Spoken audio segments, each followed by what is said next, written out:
Hello, fellow Krabby Crafters. Can you guess what time it is? It is time for the Simon Says Stamp Card Kit of the Month Club. Yes, yes, yes. So this is the August kit, and the theme is all about tea. Teas, best teas, besties. We're besties. Glad you're my bestie. You're my cup of tea. This is going to be so much fun. And so here is our wonderful, wonderful, wonderful little kit. And what we're going to do is we're going to go ahead and just pull everything out. You have this beautiful paper pad. As always, we get, I think we get 12 sheets of paper. Let me make sure I'm looking at that. 12 double-sided sheets of paper. Yes. Now, I have already taken, this is, I don't know, 6, 7, I'm not sure how many sheets that is. But what I have already done is I've already gone through several of the sheets, had all of these images, and they're the little, I used to have a name for these, but all the little squares and the little bits and pieces. So I went ahead and cut all those up. We're not worried too much about what's on the back. Some of it we might use. That's pretty cute right there. But I went ahead and just cut all of these apart. And then that way we can kind of use any of these that we might want to use for a card front. So we've got those ready. They had some nice square pieces, different sizes, and then they had several of the little rectangular pieces also that say things like coffee and happy. This one says, but first coffee, and this one says happy, happy coffee, happy. You can put it, we'll do something with that. So there's all our paper. And this beautiful stamp set. As always, the card kit doesn't come with any dies. You can buy them separate, but we're actually going to really have some fun. These are super easy to cut out. These would be super easy to fussy cut. Not a lot of detail around some of these, so you could fussy cut these. Probably not the flowers, obviously, but any of this other stuff we could fussy cut. We're actually going to make some stamped backgrounds with that, so let's put that over there. Here's this really, really, really neat looking embossing folder in this kit. It's called Demilune, and it just has all these layers of just, I don't know. I'm going to have to give that one some thought because I really want to use that. It does come with a special die this month. It says thank you, a little fancy die, a little layered thank you die. I like this because it's just one piece. I think it's just one piece. Actually, it might be separated one. I can't quite tell. It looks like, looking at it here, looks like it'll cut out one piece. You've got your shadow, and then you've got your top piece, which is awesome. So we can use that. We do get an envelope, and I like that it actually comes with one card, blank. Nice cotton candy card blank and envelope. And then we got a couple sheets of paper that comes with this nice metallic, Tim Holtz metallic cardstock. And then we get, always get a couple sheets of paper. And this time, of course, we get our one sheet always, where is it? There we go, of Neenah Solar White. And then we have 2 other pieces of paper. I think this is, what is it called? Sage. Yes, sage and, let's see, smoke. Sage and smoke. So we'll do what we always do. We'll cut these up into quarters and get ready to make card fronts out of those. Of course, you do get your bag for storage. Comes with a few little tags. Couple little tags that we can use to make something with. We might use those. And then I like that that they've got this new Positively Perfect White splatter medium. I recently got a couple of splatter brushes, a black and white splatter paintbrush, because I've been wanting to do more splatter. So we're going to find a way to use this, probably tie that in with the embossing folder. A lot of really neat stuff in the kit this month. So, and then when we're done, whatever we're left over with, or for any paper or anything, we got this nice little storage bag. So let me cut some things up, lay some things out, get the juices kind of going, figure out what we're going to do. And as always, we're going to set out with a goal to make about 3 or 4 cards. Probably wind up making more. It seems like we always wind up making 8 or so. But let me take a look at what we got and kind of put some thought behind it. And then we'll be back and we'll start making some cards. All right, so one of the things that I like to show you is whenever you get a kit like this with these really cool, all these really cool pieces, what I like to do is start thinking about ways that I can just make a piece that I can die cut or color, that I can just stamp and color. And I've said in my other videos, I'm just old school, colored pencils, love colored pencils. Watercolor pencils just takes it to the next level. You stamp on watercolor paper, and then you can blend them out and all that stuff, but I just love working with colored pencils. That being said, I'm new to alcohol ink markers. I like those too. And so this is the Neenah Solar White that came with the kit. We've cut it into 4 pieces. There's 3 more over here. And I'm going to use, not the archival ink. Let me get the right ink here. I'm going to use this Be Creative Intense Black Alcohol Marker Friendly ink, and I get this from Simon Says Stamp. I've seen other people use it. I had tried stamping and coloring with alcohol markers, even using the archival ink, and the ink wants to, the black ink, it wants to run. This I have not had that problem with, so we're going to use this. But one of the things that I like to do is I like to kind of create a little collage on the paper, and we're just going to color that collage. And so what I do is I just start with one stamp, and then just pick a place, stamp it, and we're done. And then we're going to stamp it again. And what I'm going to do is just stamp the whole thing several times. And I'm not worried about what fits where, what's not going to fit yet. We'll fill in the blanks. I'm going to make a card, and I'm not worried about a sentiment or anything like that right now. All I'm doing right now is just using these really cool stamps to kind of, and I'm okay if I go off the page. I'll try not to do that initially, but then at some point trying to fit something in, I will throw one just kind of off the edge of the page. So all I'm doing right now is just inking and stamping. And let's put this one, let's just go ahead and put this one down here at the bottom, just like that. And that's it for that one. So we're going to take that stamp and we're going to set it to the side. And I've got other stamps. What I did was I pulled the 3 cups out. I pulled out the 3 cups, the 3 coffee cups, and then this one that's stacked together. We may use that, but I just pulled these 3. These I could have used this one. We've also got some teapots. I could have used the teapots, but we're just working with this. So I'm going to go now to this next one. And it's a little similar to that one, but that's okay. And we're going to stamp it up, and then we're going to find a place to pop it in. We're going to pop it right there. There's that one. And then we're going to grab another one, and let's pop this one in. Let's just pop this one in right here. All right, and you got to be a little bit careful, because even though it dries kind of quick and everything, it will smudge. I can see, looks like no, that's just a piece of something on the paper. If you accidentally touch into where you've stamped, you might smudge. So you just want to be real careful with this. Let's throw this one right here. I like that. And then I think maybe one more, because I do like him with the little heart. Let's throw him down here in the very bottom corner, just like that. And that's it for that one. So we're going to take off that stamp, and I just wipe them off. I just wipe it off. Even if it's archival, I just wipe. I don't clean my stamps unless I have to. I just wipe them off. Normally, if you wipe them off pretty quickly, you're going to find that the ink comes right off the stamp. They're not going to stay on there. Over time, any stamp is going to stain. So you just have to kind of have to be aware of that. But ultimately, I have found that if you just wipe it off quick enough, it comes right off. And I've got stamps I've been doing this with for a long time. And let's put this one right there. Uh-oh, that's not good. So we'll fix that later. That's probably going to be a place where we're going to put the sentiment now. We're going to do something else with that. Okay. But I'm not going to let that thwart me from what I'm doing. Do I want to... Let's put this one right here. All right, and I think I do want to throw one up there in the middle. Let's see. Yeah, let's just put it right here. Okay, and I think that's good for the teacups. So we've got those done. So now what I'm going to do is I'm just going to look at my stamps. And I want to see what I have that I might also want to throw in here that would look pretty good. So I'll tell you what I do like is these little swirls. These little swirls that look like there's steam coming off the top of the cup. So I'm gonna throw a swirl off of this one.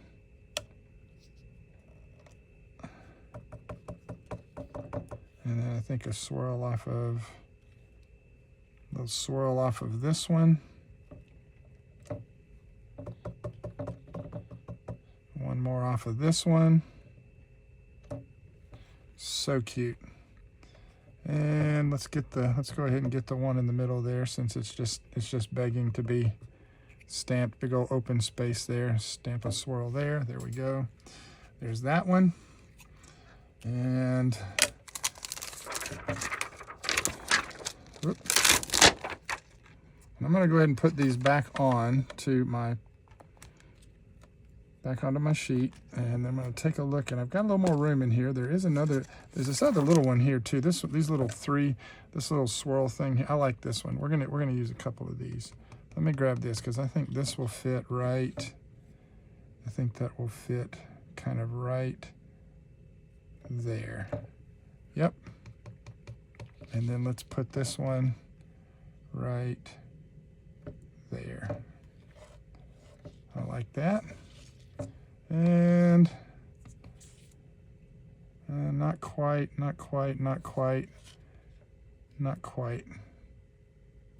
So I think we're good. I think we're good with that. So just wipe that off. So this looks good. And this one's pretty simple. This is just all cups. And so we'll just color those in, and they'll all be a little bit different. But now I'm looking for what else we've got. We've got these little hearts that come with the kit. Let me turn this over where we can see it. And so you got the little flower, got the tea bags, got like a cookie, donut, a little tea steeper. I like the little hearts, little flowers, little wedge, little tea bag. Just trying to see what else I want to throw on there. And I think we're gonna go with the heart. So I'm gonna start with the biggest heart. And we're gonna throw one right there. Grab another heart. Let's pop one right there. Grab another heart. And let's pop this one right about here. And I think that's good for the big hearts. 3 is good. We're going to go down. There's 3 different size hearts. So I'm going to use each one of those. This is the next size down. This tiny little guy here. So we're going to use him. And let's throw him right there. Throw him right there. Let's throw you right there. And right there. That works. And now we're going to grab the last one, which is the smallest heart. We're just going to pop him in a couple of places. Right there. Right there. Right there. Right there. And right there. And I think just because I can, one right here and one more right here. I like that. Okay. Looks good. And there you go. We've stamped that background. So that one is good to go. So what I'm going to do now is we're going to move it off to the side. We're going to let that dry. And then we're going to grab another one. And let's see what we want to do with this. I got something on that, so let's flip that over. There we go. Let's see, what do I want to do here? I really like that teapot. So I think we're going to put the teapot. And I have no plan at this point. I'm going to do the same thing that we just did. And I'm just going to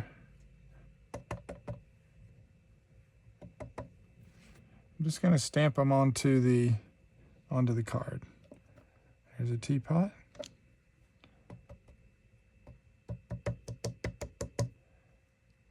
And let's put one down here.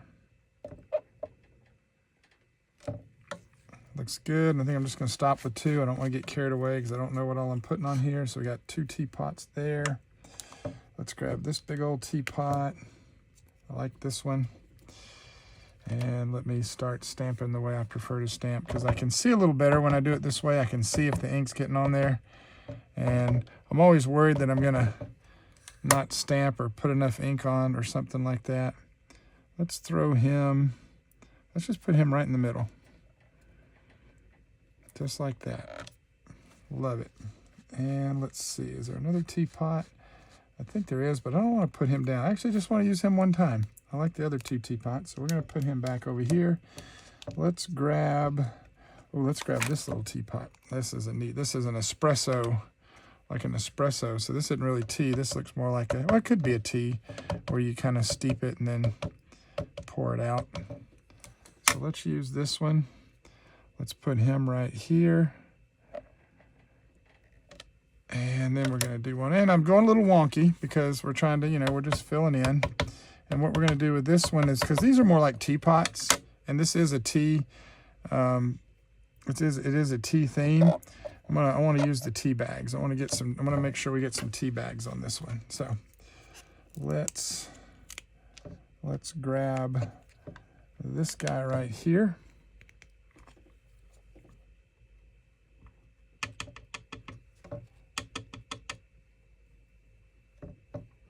And let's put him right there. And I think we need another tea bag right here. And see, I got a little ink on there, so we'll have to work on that. Everything can be covered up, but the idea is to do a better job than I'm doing. Okay. What else do we have that's tiny? Oh, you know what? The little tea.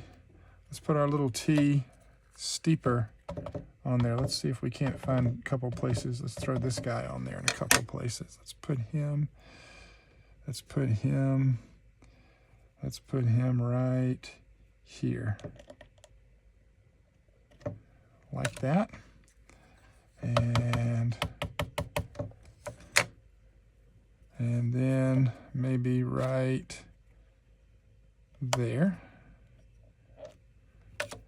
And then one more.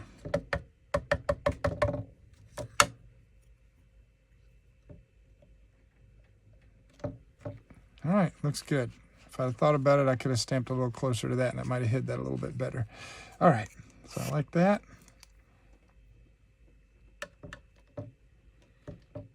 And now I'm going to flip it over where I can see everything a little better. All right, we've got our teapots. We've got our stuff right. Let's see, looks good. Little hearts. Oh, well, look at there. There's another little tea bag that I think I can find room for. So we got this little diamond-shaped tea bag, kind of. And let's put this one right. Let's see if I can make it fit somewhere. Maybe not.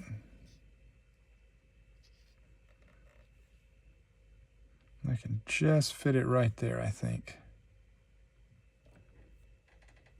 Yep, there we go. And honestly, I really want another one of these tea bags, but I can't quite make it fit. I don't want to go completely upside down with it.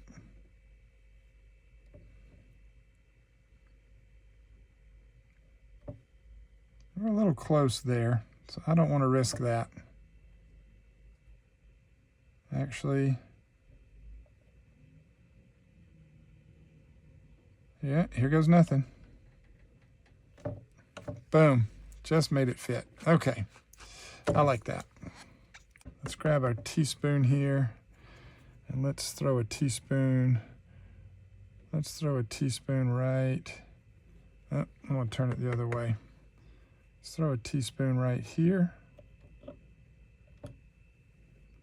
And yeah, this one's filling up nicely. Let's throw another teaspoon right here. And I think I can get one more teaspoon down here.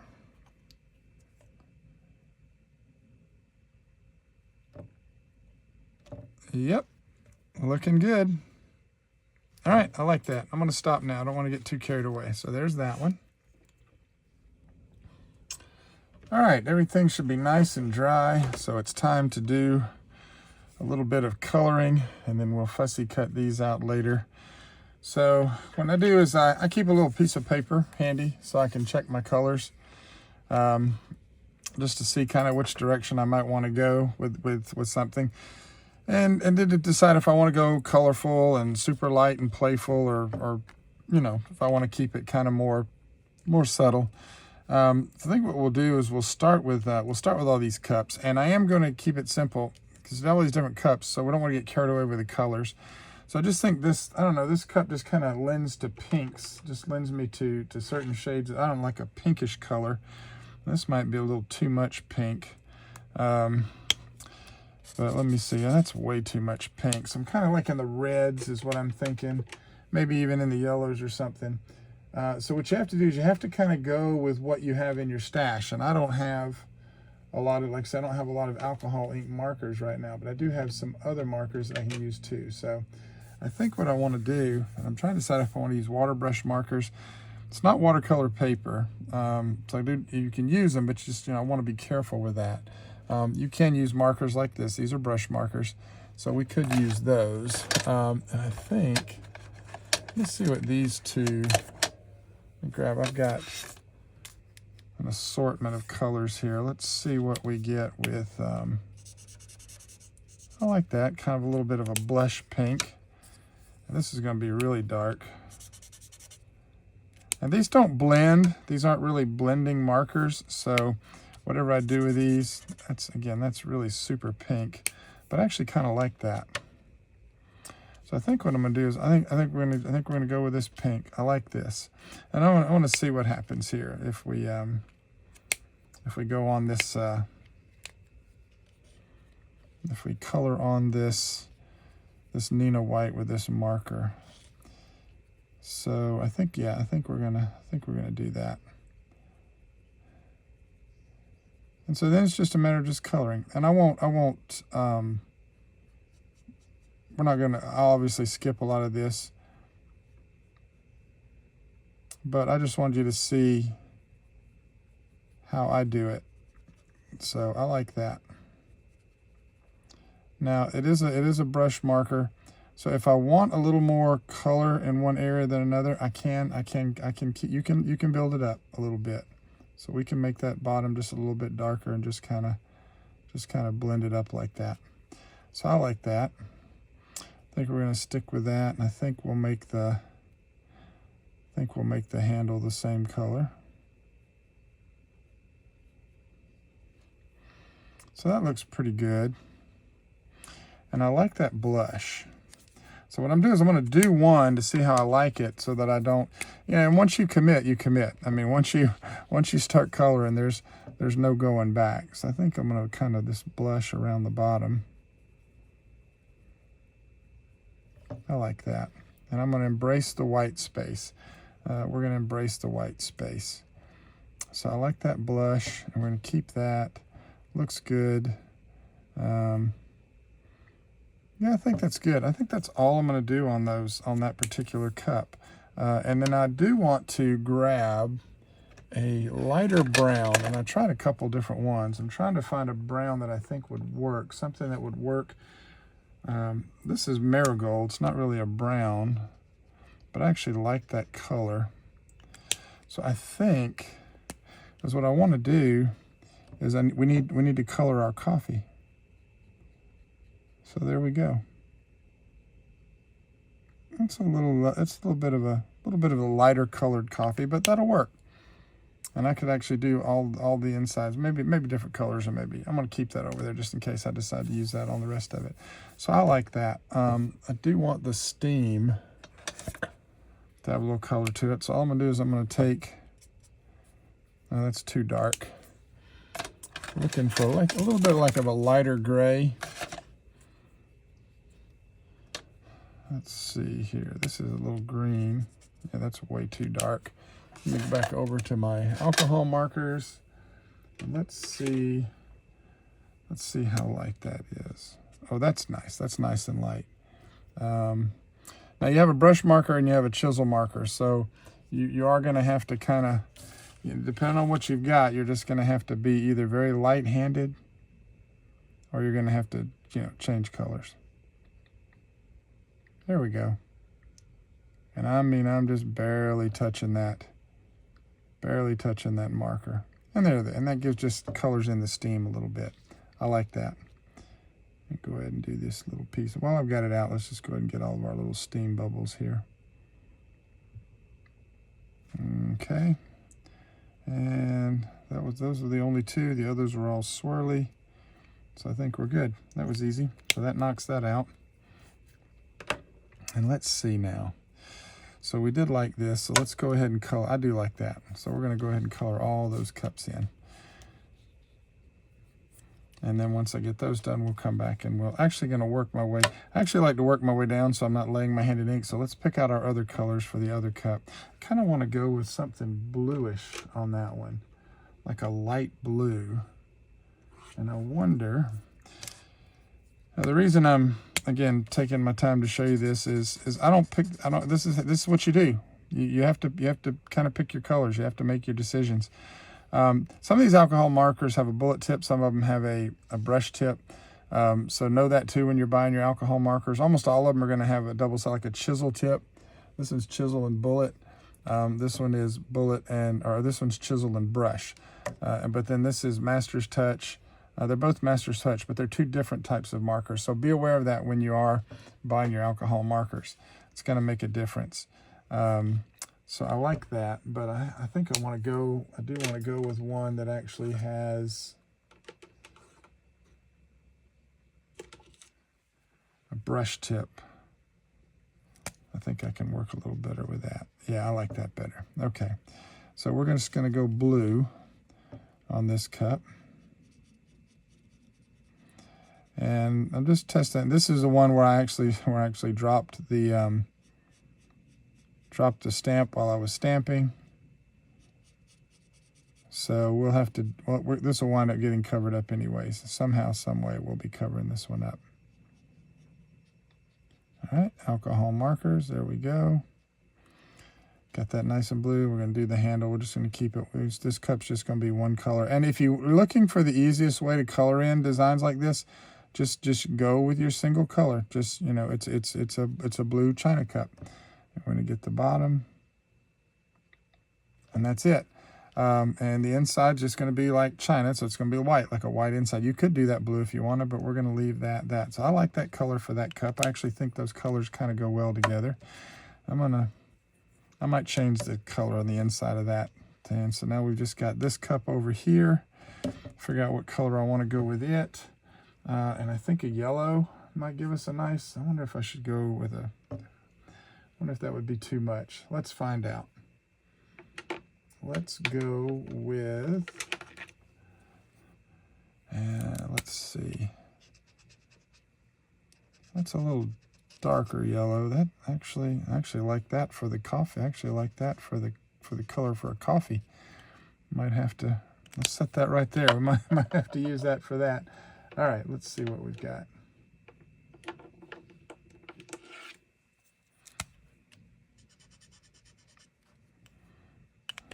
Did I just grab the same colored marker? Nope. So these two are real similar. So, and this is actually fresh yellow. If I put them over, yeah, now I can see the difference. Okay. How well are these going to blend out?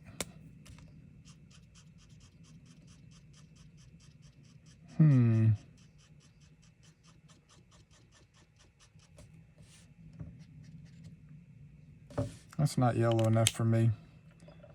But I do like this one for the coffee. So, I've got one more chance to find a decent yellow. Well, actually, I've got several chances, but no, I don't like using the brush. I don't like using the bullet tip. I think I'm switching now. I think we're going to go green because I'm just looking at what I have in my stash. Oh, I kind of like that green. I wonder if I have anything just a little bit lighter. I might.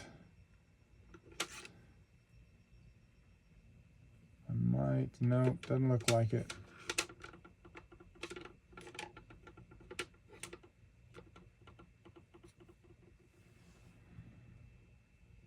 I'm not a fan of that green. I mean, I am, and I'm not. Ugh.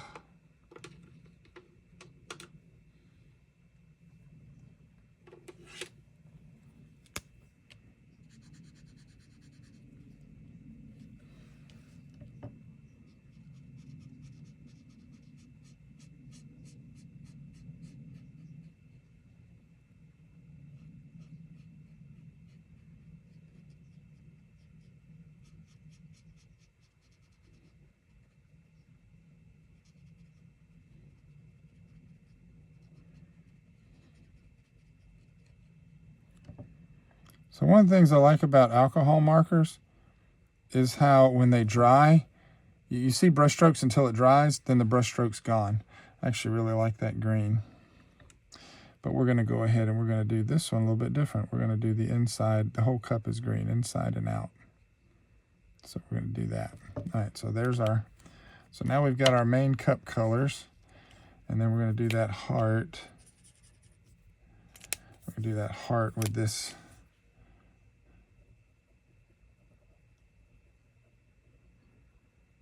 Oh, I like that. I like that. That looks good. What is that? I don't know what color that is. All right. So there we go. So there's our 3 cups. And then, of course, we got our hearts. We'll go back and color all our hearts in. So now that we've got that done, and again, we're going to keep it all the same. So we're just going to go ahead and color all the rest of these in. And then we'll come back and we'll revisit with any, with the finished project. All right, so here is the almost finished project. I'm toying with I'm probably going to go around the edges and just blend a little bit around the edges with some ink. But these colors actually came out together a lot nicer than I realized. Sometimes you don't know. There's been plenty of times where I started coloring and sometimes halfway through, sometimes all the way through, I'm like, these colors aren't working. This looks terrible. And I had to kind of just toss it out and start over. But what I did do was I did grab, I have a gray brush. This is actually called Cool Gray.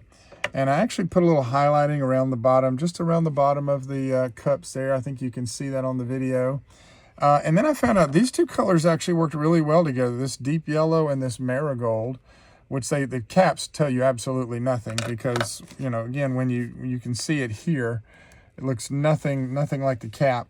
But what I actually did was I went back with just a little bit of the marigold over that yellow, and you can't quite see it. Maybe on this one a little bit, you can see some of the shading in the cup there from the coffee.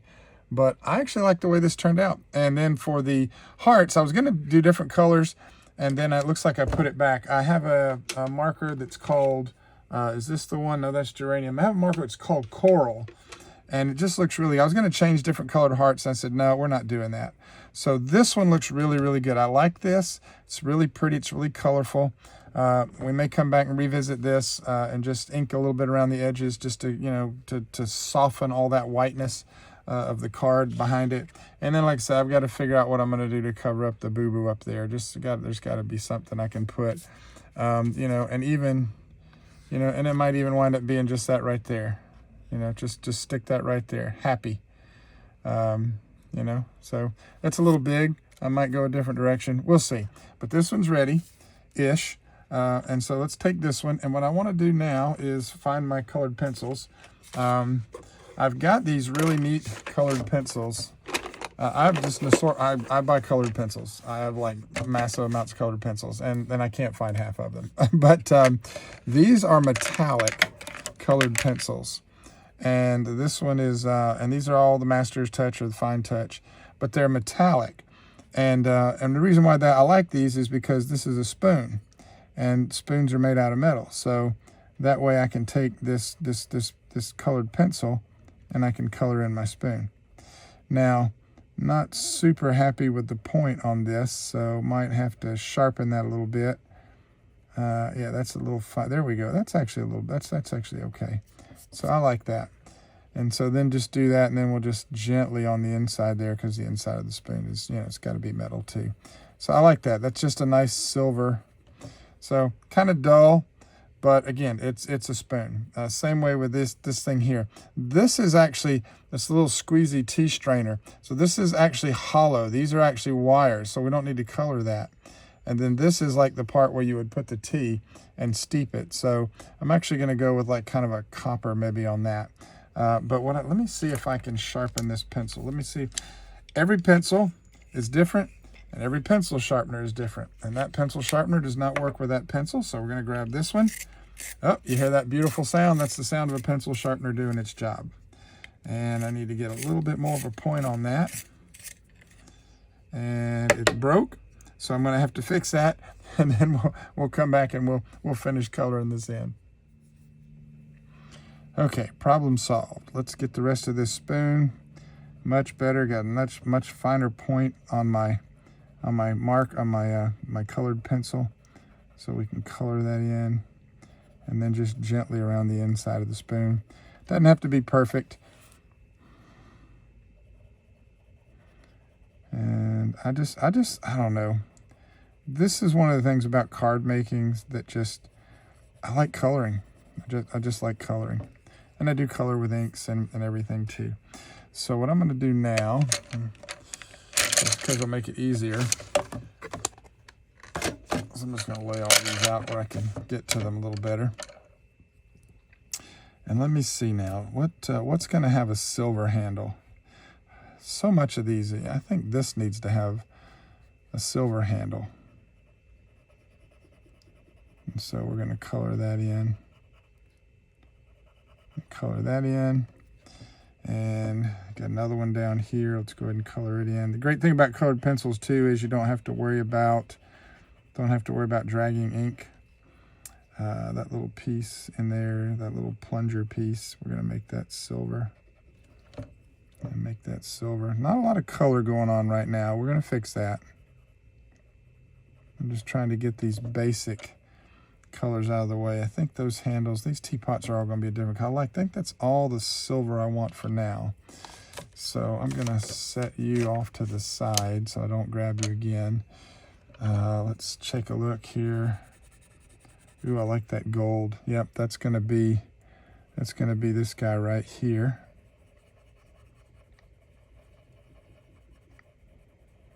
And you know, you can use the, I'm kind of holding the pencil sideways. It's just coloring. It's just coloring, guys. It is what it is. If you work better, straighten out with a sharper, you know, tip, then that's actually, this whole thing's going to be this color. And then I just color it until I get it to the right, till I get it to the, colored pencils layer. So I'm just trying to get it the shade that I want it to be. I really like that. I like that. All right, so now we're going to go down here. We're going to do this one as well. And now that I know how my pencil's responding, putting a little bit more pressure and just coming through and just laying that color down on there just like that. And we've got one more down here.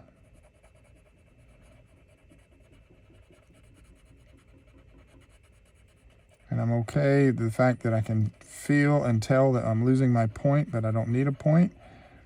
I just need to be able, and then and by the way, to turn your pencil, because if you're rubbing this way, you're creating a point on the opposite edge. So if you want a point, all you gotta do is turn your pencil. In case you didn't know that about color. If you're a colored pencil person, you'd know that. Okay. All right, so we like that. We got the color. I like that. I really want like a slightly different color. This is really nice. This is nice and bright. This is a little more coppery.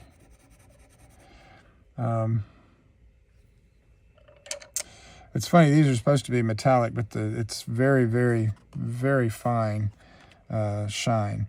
I like this color for this, like this copper. I'm trying, these are like, these speak copper kettle to me. And I'm just trying to decide if that's going to be the color I want to go with. I think it is. I really like that. So we're going to commit.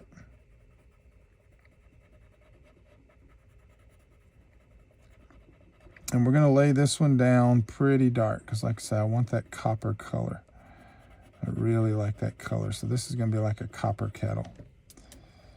And I'm trying to decide if I want the top to be copper. Yeah, we might as well stick this copper all the way around.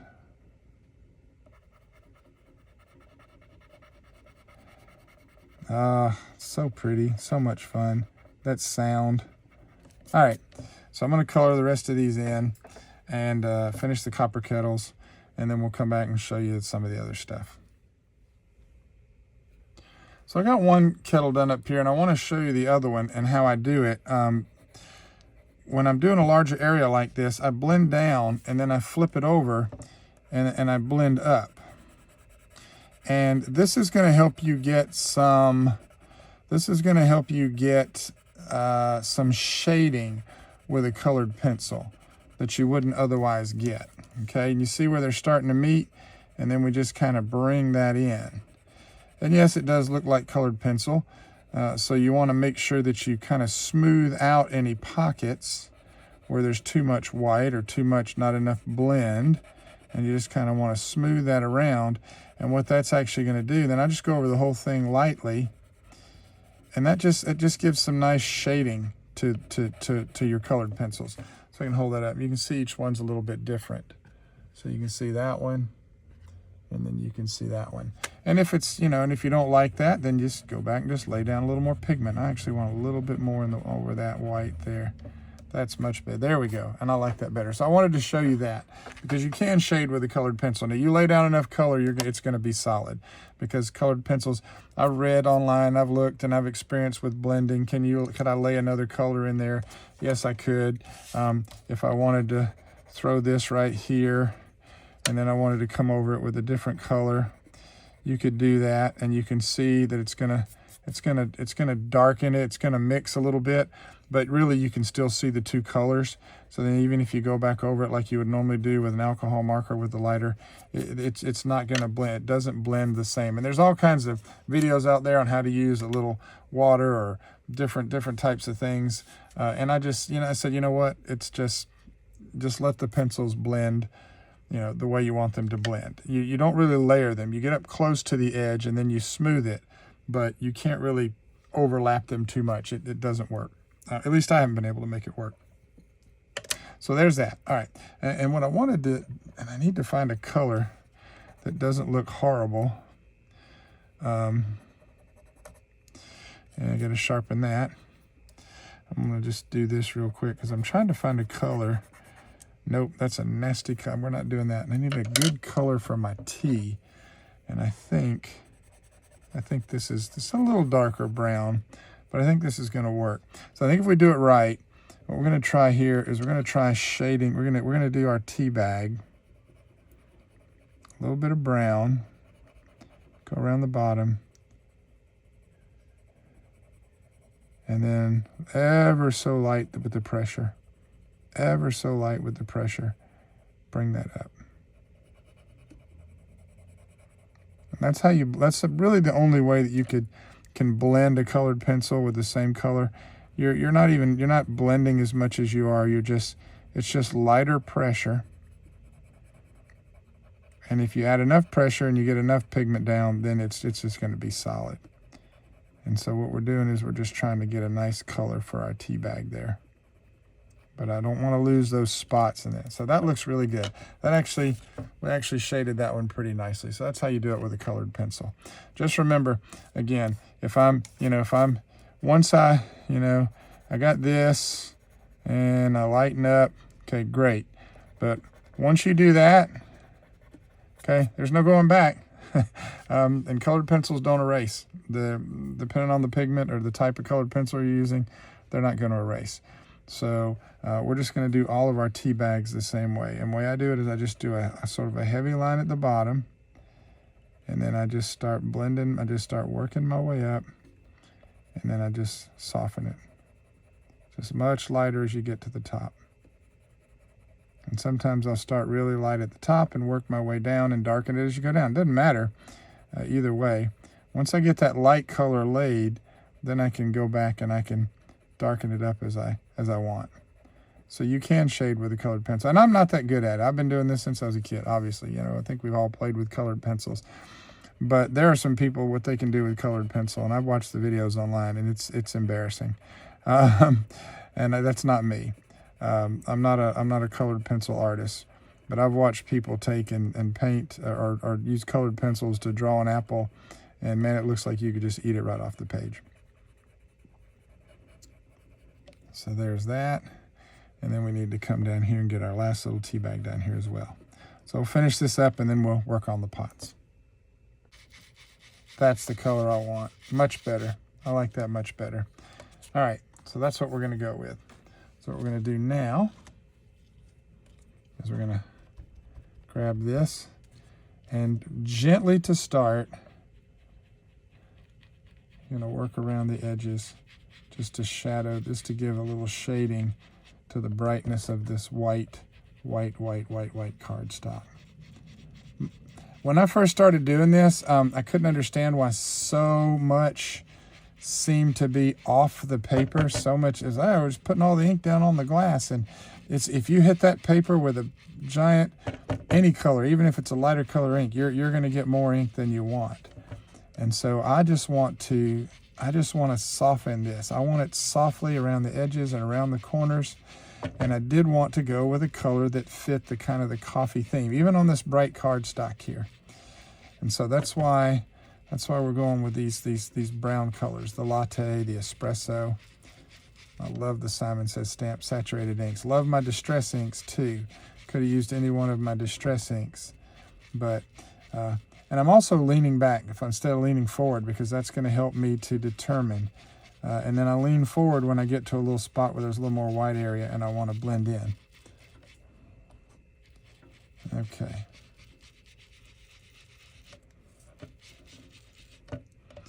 And I like that. Now, once I get that done, everywhere I want it, I'm going to take what little bit's left on the brush, and I'm just going over that white area. And it's not much is coming off, because there's not much, if anything, on there. But that's helping to just soften it for me. I like the bright colors, but just against that white, that's not my type of card. That's my type of card. That was just enough to soften it. And that looks so good to me. So good to me. So that one's done. So when you see card makers doing this, there's a method to their madness. They're controlling the flow of ink onto the card. That's your job. That's what we do. This is how we do it. Okay.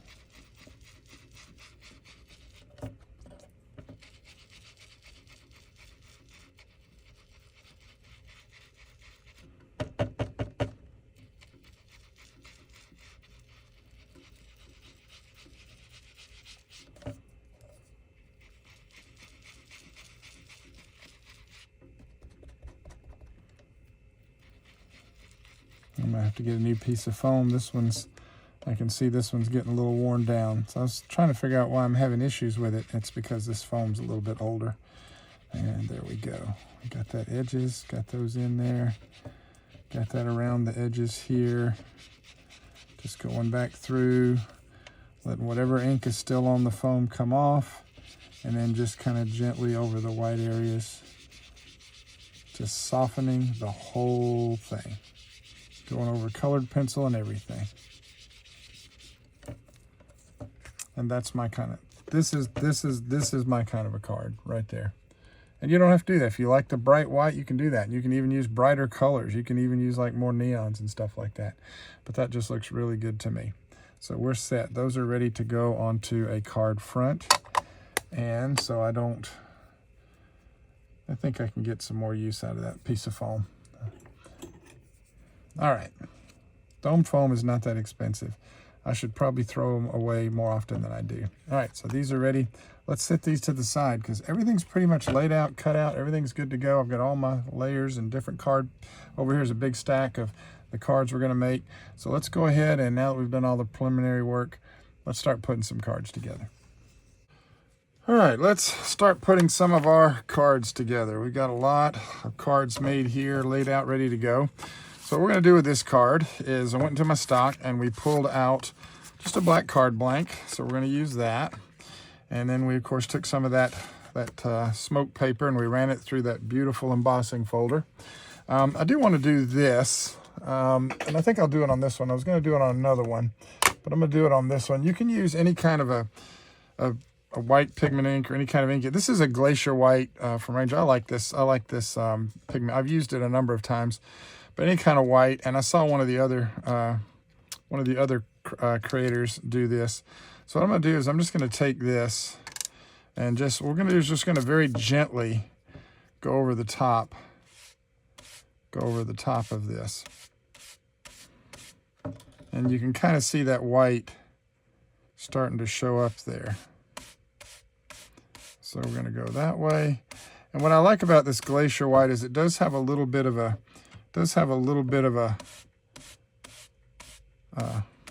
shine to it. And I'm not worried if I get it down into the, if I get it over more than I want it. Don't try not to get too carried away. And we're going in all 4 directions. Just trying not to smudge it with my fingers. And we're just going to lay some on the top of that. Now when this dries, it does dry very clear. Let me hold that up where you can see that a little bit better. But it dries kind of clear, but see, it gives it a nice little shine. When that dries, they'll have some sparkle to it. A little brighter white, a little bit of a different ink would work fine on that. And just because, I like to, I'm going to put a little bit more on here. I really want to make sure that stands out because it is going to dry a little bit lighter, but this particular pigment ink, it gives it a shine. It's Glacier, and it does kind of have a little bit of a sparkle to it. It's one of my favorite inks to use on like a black cardstock or something like that. Just to kind of show you, actually, if you're interested, since we are fixing to cover this up. There we go. So if I were to do that, you can kind of see, and you see it's already drying into the paper, but it just works really neat. It does, when it's done, it just gives it a nice sparkle. And let's see, I think it may be more of a dye base. I need to read it, but you can see it. You can see the sparkle there. So if you want a subtle shimmer, I really like that Glacier. If you're going for something a little brighter, then you'd want to use just a nice white pigment ink. And you could use any of the Simon Says stamps as well, inks as well. Any of the positively saturated inks would work really well there too. We could even go over it with a little bit of black, any kind of a black ink, any kind of color, just to kind of give it a contrast. So that one is good to go there. I want to set this off to the side. So I want to let that dry on its own. And while that's drying, let me go ahead and grab this one. Now this one is one where we took the greenish paper, I forgot what color that is, and we ran that through the embossing folder. So we've got our card blank here. So this one's ready to go. And we got a little strip there. We're going to get a little creative with this one. So all we're going to do on this one is we're going to go ahead and glue this onto our card blank. And just making sure I always look to make sure I get my card lined up the wrong way. Sometimes I just do a really bad job of not paying attention to which way the card opens and closes, and then I'll put it together. And I've done a few upside down cards. So if you've ever done that, you're not alone. Welcome to the world of crafting. I promise you there's another crafter who's done it before you. All right, and so we're just gonna, and this was easier than trying to go over the embossed paper. This was easier to put it over the card blank and then just press it down. And this one, if you'll remember, I think we showed on the video, what we did with this one is we inked the embossing folder, the recessed side. And so we've actually got a little bit of that greenish color kind of shine. It just gave it a little contrast to the actual charcoal paper. So we've got that. And I think, yeah, that one's going to go there. And then I took one of the pieces of the metallic cardstock, and I do this with some of my cards. I like to do this. And I think for this one, it's going to dry a little faster. I think I'll use the collage medium. What I like to do with this is just sometimes cut like a little strip, and then just take that strip and just run it down the edge of a piece of paper. It just helps it to kind of give it a nice little look. Just a little something decorative on the paper. And so we're actually going to put this all the way against the edge. And just press that down. It is a little bit longer. We'll trim it.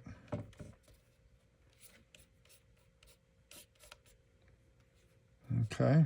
Well, as soon as I can, there we go. And we're just going to press down and give that glue a chance to grab hold. It doesn't take long with Collage Medium. And I aggravate myself sometimes because for some reason, somehow, I always manage to get glue on my fingers and then it gets on my paper. So, where I don't want it. Okay. There's little ridges. It's embossed, so you got ripples. So you got to hold it down because number one, you want the glue to make contact with the paper. But also, whenever you're dealing with a specialty paper like this metallic cardstock, it just holds glue a little bit different. So just be aware of that. If this was just paper on paper, we'd be done right now. But we want to hold that just for a second and let that glue down. Make sure that's nice and dry and where it needs to be. And then just to make sure, I'll press it over. Just press real hard from the other side. It's not going to hurt anything. Just want to get good contact. I want to make sure that stays so we can go ahead and finish this one up. It is Collage Medium, which does dry very quickly. So we do have that luxury. All right, let me grab my tiny scissors here. I don't want to go for the big ones. Then we just come over here, trim that off. Could have trimmed it to length. It's 5.5, but there we go. And that's going to give that just a nice little look. Then we're going to take this. All you need is coffee, and that's going to. I toyed with a couple different things. You could do it here. We could actually do it right here. But I'm just going to put it in the middle, and we're just going to use some dimensional foam, and we're going to lift that up. You don't have to, but I'm going to. Now I've got this wide dimensional foam here. This is the stuff that I use whenever I'm laying a big piece like this down, just because it covers it in one shot, as it were. So we're going to take that and we're going to put that. Now, if you've heard me say this before, everybody's different. I don't have to have the foam all the way. I don't have to have it go all the way to the edge. I don't waste a lot of my foam that way. I just want it lifted up. So I don't care if it doesn't quite go all the way to the edge. But you'll see some crafters and they're very different. And we could do this a little bit crooked, which I always like the wonky look. So I think that's what I'm going to do on this one, just because that's just how I roll. So we got that. We're going to press that down. And just like that, we got one card. Now what I would normally do with a card like this is go ahead and stamp on the inside. Let me see if we want to do that. We could type, all you need is coffee. Inside we have you bean, you're my cup of tea, anything that fits. All right, but that one is actually done. Super easy. I love that embossing folder. All right, for our next card. Once again, we're going to take our card blank. Now, this is, okay, so I went and grabbed from my card stash, I grabbed a card that's already a little bit, has that kind of color that kind of matches what we've already been going with. And what we're going to do with this one, let me see if I'm trying to remember how I had decided I wanted to do this and why I have this way. So we got that coffee there. Okay, I know what I'm going to do. All right, so let's grab our tape runner, which this one is getting low and it's getting a little bit difficult. It's not quite wanting to cooperate with me.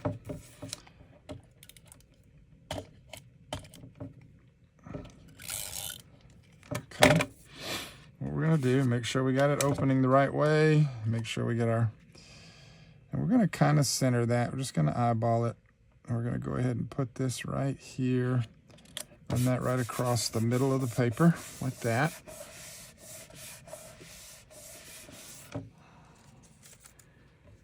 And let me see. I've got all these strips left over.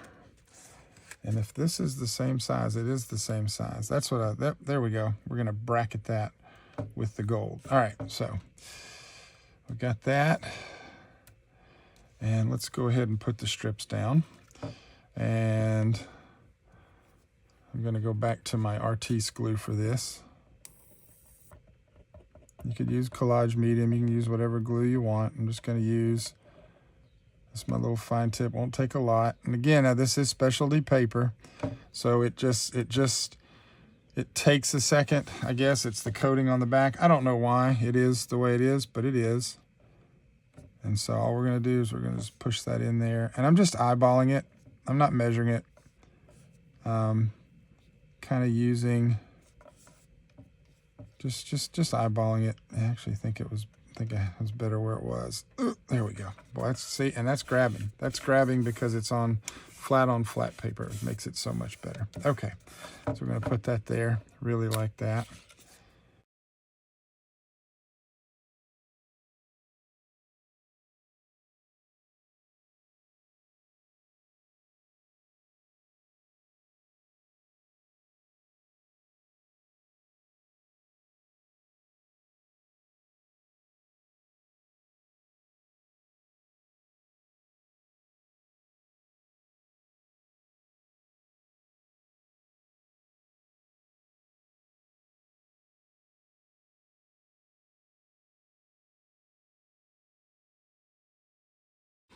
Sometimes we have an idea.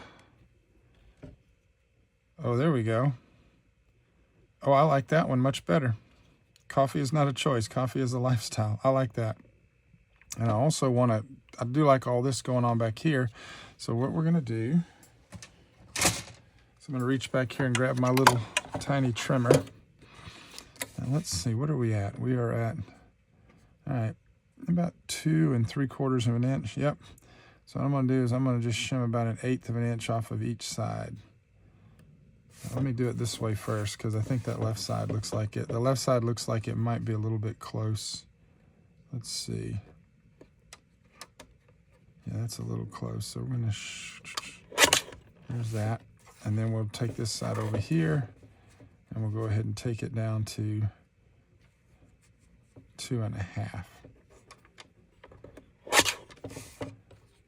Yep, I like that. And we're going to trim just a little bit more off the top. What are we at? 3 inches. Let's see if we get 2 3/4. Can we do that? Oh, yeah.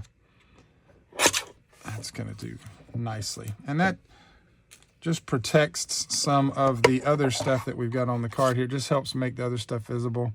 I like that. It doesn't matter if it's not the same height. If you wanted it to line up with the gold, then we wouldn't have trimmed the top, but I actually like that. Okay, so let's grab this, and I'm just going to look. Don't want to offset it. Kind of like the, I just like all these coffees. So I want to be able to see a run. Okay, so we've got 2. All right, so this is a run, and this is a run. So if I do this, we got a full run part of another run. So I'm actually going to set it, if I put it here, yep, I'm going to offset it just a little bit. And that will allow me to keep my run. And we're going to use our dimensional foam to raise this up. I'll grab my scissors and just cut a little square. I'm eyeballing it. I'm not going for perfection. Again, doesn't matter to me if it doesn't cover all the way to the edge. That's just never been how I do my foam. All right, but that's nice. There we go. Let's pull that off. And I'll just, actually, I could, yeah, and I'm gonna stay right about here. Actually, I'm going to come back over here, and that allows me to see all of that. I actually like that. You could place this wherever you want, however you want it. I actually like it like that. So let's pick that up and take a look at it. That's straight, looks good. We got all this coffee. Coffee is not a choice. Coffee is a lifestyle. Coffee. Got our nice little gold. And the fact that I didn't try to line it up over here, you can't really see now that the gold strips don't line up. So by going further to the left like that. And so I like that. That's neat. And you could also, they could put that on there, you know, whoever gets it can set it up like that. So that one is done. We could do more to it, but I'm going to stop there. All right, let's go back to this guy. He's going to be dry enough now. And what I did on this one was reach into my stash and grabbed a black card blank. And I went ahead and trimmed, after I embossed this, or before I embossed, I trimmed it down just to be a little bit smaller because I like that black border. All right, so now what we're going to do is we're going to, if we can get our tape measure, we may be out of glue. We may finally be out of glue. Nope, there it is. And once we get it going, we're getting, yeah, I think this, oh yeah, we're done. That one's empty. All right, is there any left in this one? I think this one's pretty close to empty too.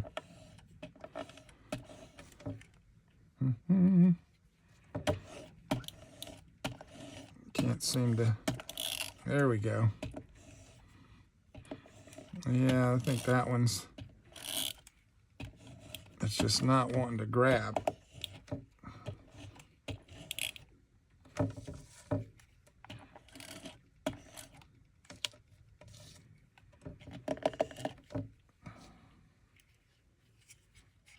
Yep, that one's done. All right, do I have any more tape anywhere? I actually do have. I have double-sided tape, so we're going to go ahead and we're just going to use some of this because I want to make sure that that stays flat, especially because it's an embossed piece and you've got those raised and bottoms. I want to make sure there's plenty of glue on here. Probably would have worked a little better to use a liquid adhesive, but that's okay. And let's just use this, you know, you can't, I don't want to say you can't use too much glue. You actually, you can, but let's see if I can't get this to, and then I'm going to put one right there where there's a dry spot. Okay. All right. I'm going to have to go hit the store, go online, hit the online store, or head down to the Hobby Lobby and get some more tape runner. Double check the way that it opens, make sure we got it where we want it. And we come over here and we're just going to eyeball it.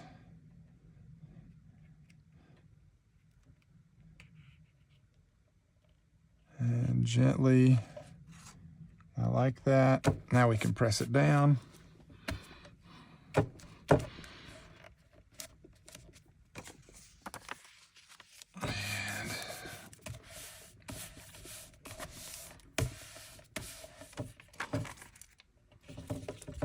And so you can see that white, and if you hold it this way, when the light hits it just right, you can see that white pigment ink, that is pigment ink pad, the Glacier white.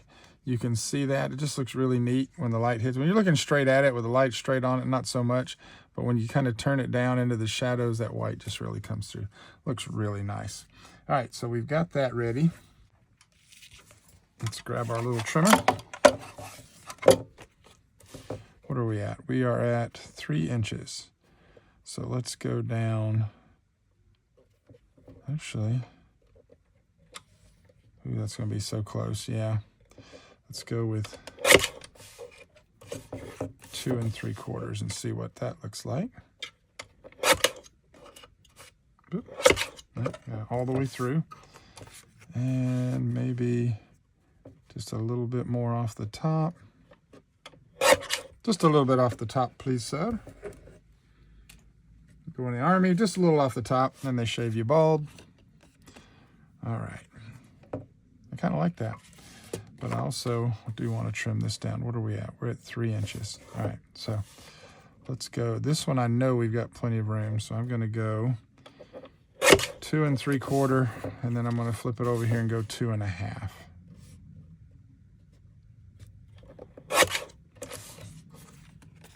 And it looks like we've got, well, you get the flowers coming. That looks really good. Got a little bit more at the top than we need. So I'm just going to trim that down just a little bit. And then maybe just a little bit more off the bottom.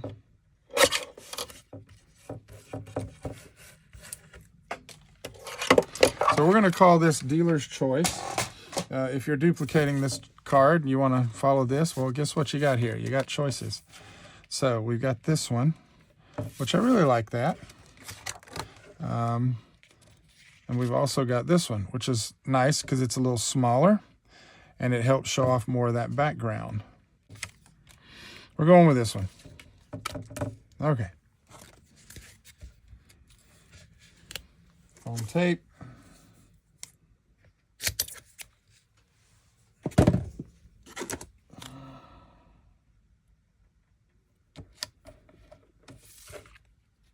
And what I want to do, make sure that bond's real good. What I want to do is I need to decide, but I think what I want to do is I'm going to raise this up towards, I could do my wonky thing. Yeah, we're going wonky. We're going to, I don't know. I want to go up high because I really like the white and I want some of that to shine through. So I think I'm just going to lay it down and see how it looks. Yeah, I actually like it like that. So let's get it straight and centered just a little bit more. Okay, take a look at it, spin it around, make sure it looks good. I like that. Press her down. I like that one. Yep, there we go. I like that. Looks good. Got that nice little black border. We got the white. Yeah, we got to use that beautiful embossing folder. And looks good. Coffee Club. Life happens. Coffee helps. So there's another one. All right, let's grab another card.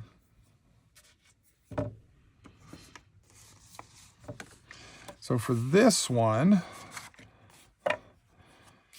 because I like that green border. I really do.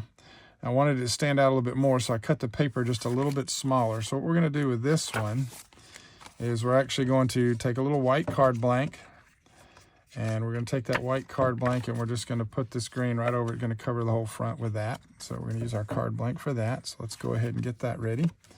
I'm just sitting here realizing I'm out of tape. So might as well use this up. I've got this tape. I've got a lot of these rolls of these tapes, rolls of this tape lying around, and so I'll just use it up. I do love this Easy Tear tape. It just yeah. It's really easy to use. It's really nice. I think a lot of these, some of these, you know, they would come as freebies. I don't know why. I just managed to accumulate them. But also, I used to be in a card kit club, and this would come in the kit each month. A roll of this would come in, and it's always more than you need. Okay, so. And just, yeah, and I'm putting down way more than I need to, even just doing that. But yeah, these rolls last for, I've got so many of these rolls. So then we just peel off once we get it laid down, we just want to peel off all the paper. There we go. Press that down. And we've got that. Now we've got this nice piece that like I said, we're going to put that right on we're going to do the same thing, but this one, we're going to do a little bit different, you know, just to make it easier, just because I can. And I'm trying to use up whatever's left in this bottle. We'll just use Collage Medium.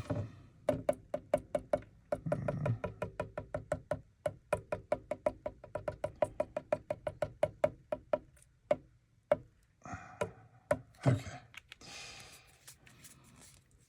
And what I am going to do, because I want to make sure that the edges stick down, is we're going to rub that out around those edges just to make sure that it does in fact catch nicely when I stick it down.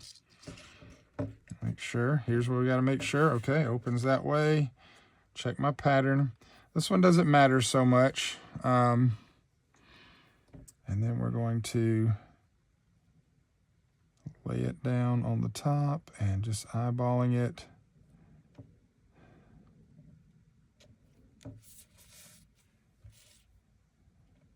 And you got a little bit of room to work with the Collage Medium, not a lot, because once it starts to dry and starts to grab, that's it. You're not going anywhere with it.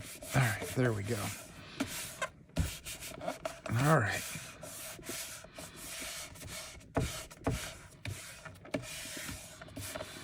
Could have used my Artis glue. I just, I don't know.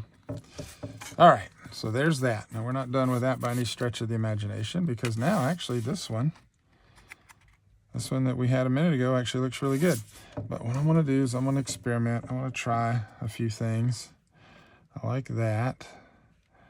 I've got all these strips left over, so I'm just trying to use them and trying to find any way that they might work well. Ooh, that's what I was going to do too. So this is fun. This is a little technique, and I'm just laying it out because I don't know if I'm going to do it or not. That's actually that's actually a wonky piece. We got to throw that one away. This is actually a technique that I've used before, and we just kind of, you just take some different strips, and they can be different colors. You don't even have to, you know, and these you definitely don't necessarily need them to line up or anything like that. This is just about having a little background. So then this will go over it. And I actually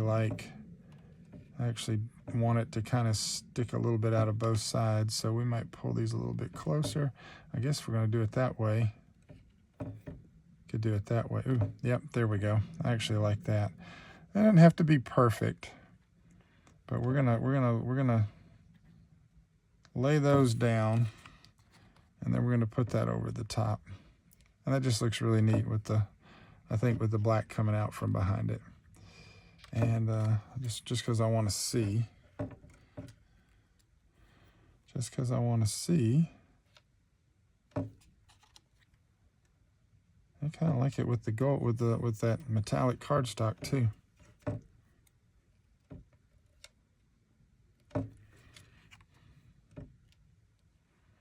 Oh, I like that. Well, guess what we're fixing to do now. Again, not going for perfection. Don't care if they line up, but I do want them close enough together so that it hangs off of both sides of this. So I'm just going to set this up here for a frame of reference. And then we're just going to slide these down, because don't need those anymore. Don't need them right there in the way.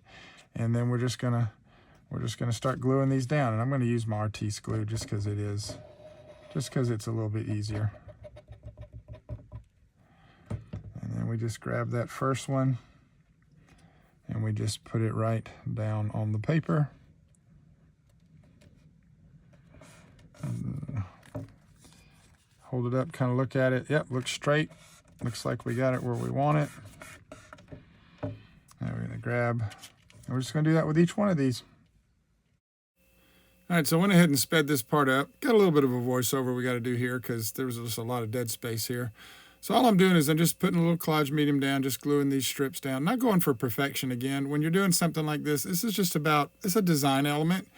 If it looks good to you, do it. If it doesn't look good, don't do it. So we're just going to throw these pieces down. And we got the black, the metallic, the black, the metallic, and the black. And so just double checking there to make sure everything's looking good. Don't care if one end hangs off more than the other. Don't care if these are the same length. Sometimes that the non-symmetry of a card is as attractive or even more attractive on a card than the symmetry of a card. So, you know, again, you do what looks good to you. And so for this one, just to give you some ideas with those extra strips that you got lying around, I'm just throwing these down as a background. Just giving a little pop. That black looks good with the metallic, and then it's going to go really well once we put that the little cutout piece over the top. It's time for a new cup of coffee. So this was actually me trying to decide, do I want to change the orientation of it, and then very quickly said, no, we're going to stick with what we originally had there. Again, when you're making cards, you'll change your mind. You'll have an idea and you'll go a different direction. Don't be afraid to do that. Again, you do you. Do what you think looks good. Make the card that you want to make. And again, hopefully these are just giving you guys some ideas. So we'll get this together and we'll put this down. And that's going to pretty much wrap up this card.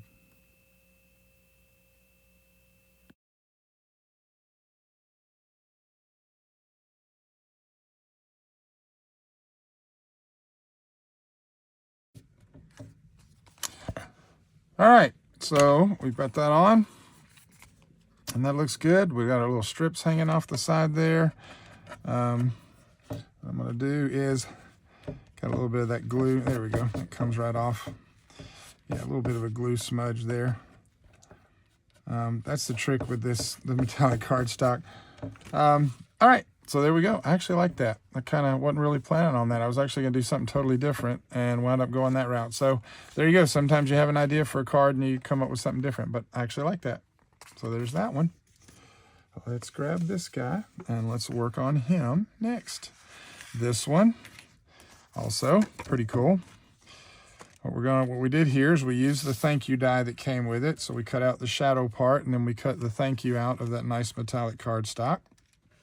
And then we took that metallic cardstock and we ran it through the embossing folder. That's so pretty, so pretty. And we're going to just put that over a card blank as well. And yeah, let's use our Artis glue. I'm using the fine tip.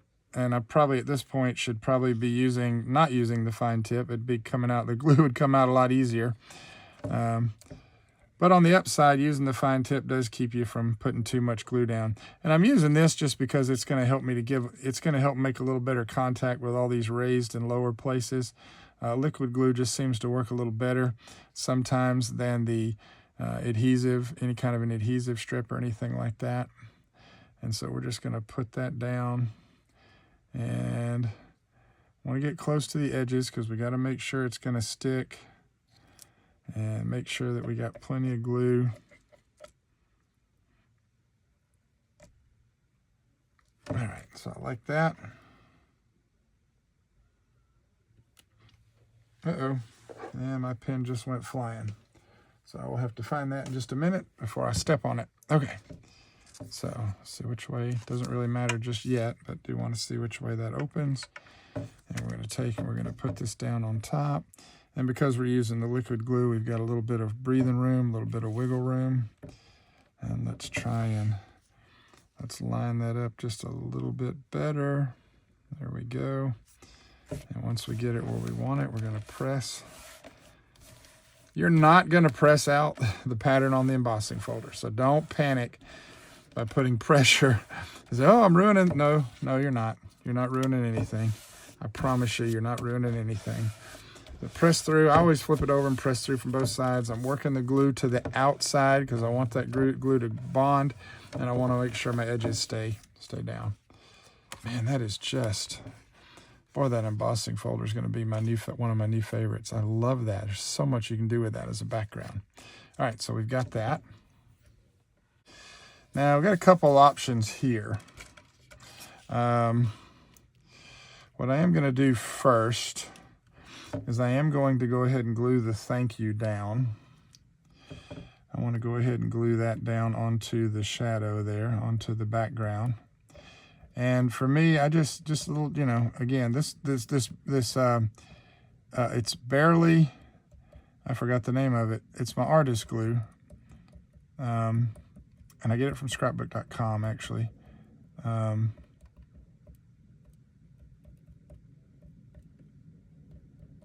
But I like this glue. I like it. I've got several bottles of this. It comes with several different tips and applicators, and it's just a really good glue. So it's one of my go-tos, this and Distress Collage Medium.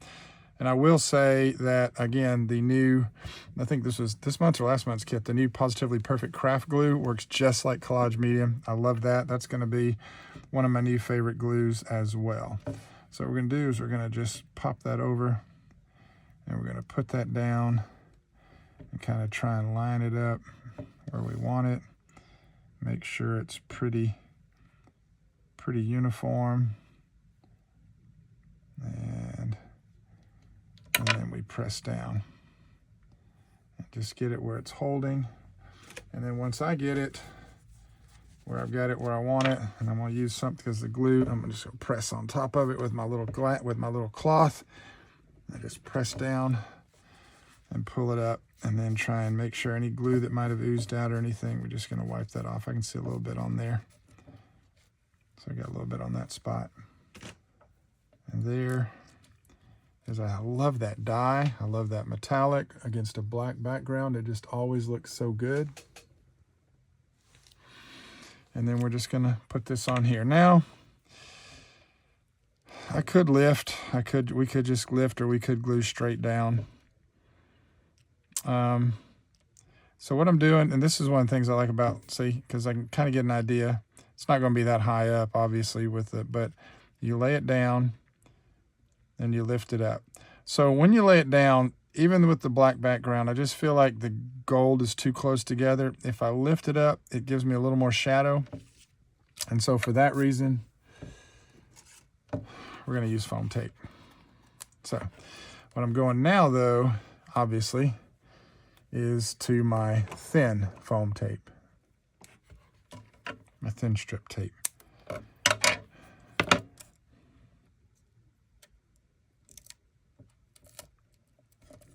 And I am a little bit more peculiar about this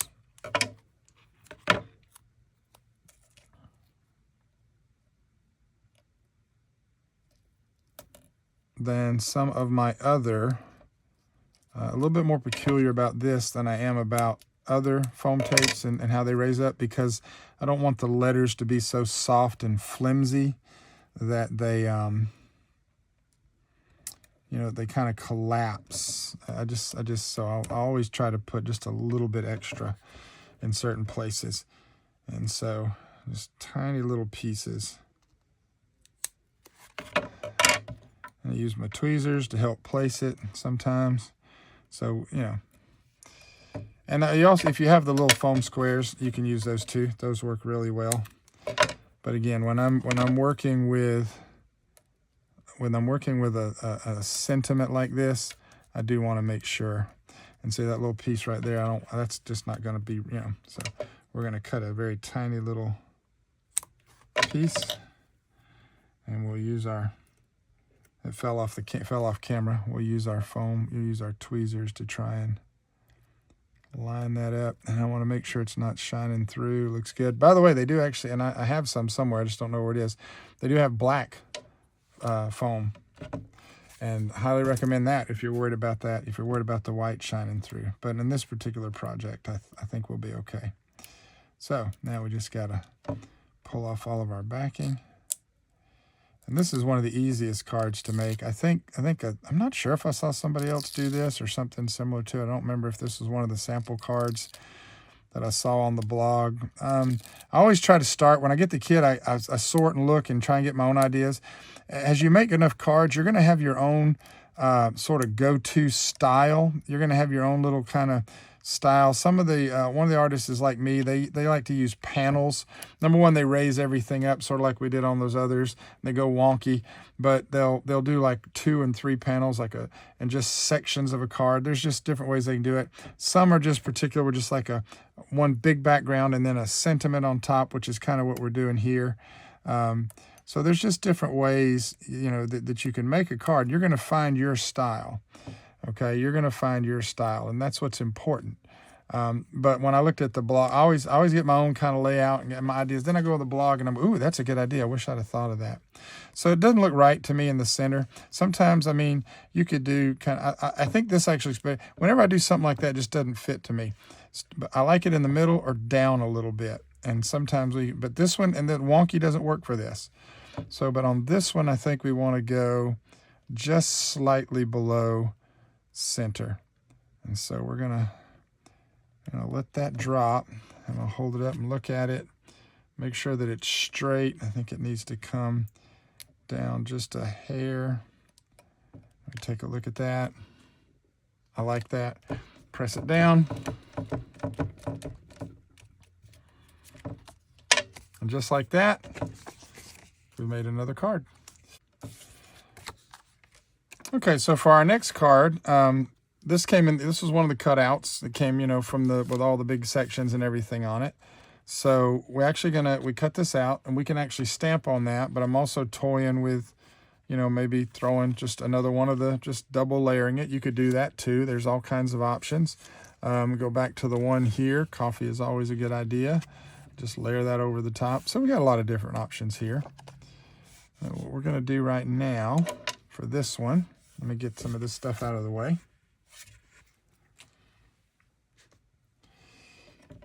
We've got just our basic card blank. And we do need to pay attention to the orientation of this one, because this one's going to be I don't know if horizontal, vertical, I don't know. But it's gonna run this way. Instead of opening up this way, it's gonna open up this way. I guess that's considered vertical. I don't know. And let's see. Let's move these out of the way. They're a little bit bigger than they need to be. And I didn't go with a border on this one. You could emboss this, but I feel like so much of it's going to get covered up. But I do love that cardstock. I do love this cardstock that came with the kit. I love this color that came with this month's kit. So we're going to go ahead and glue this on.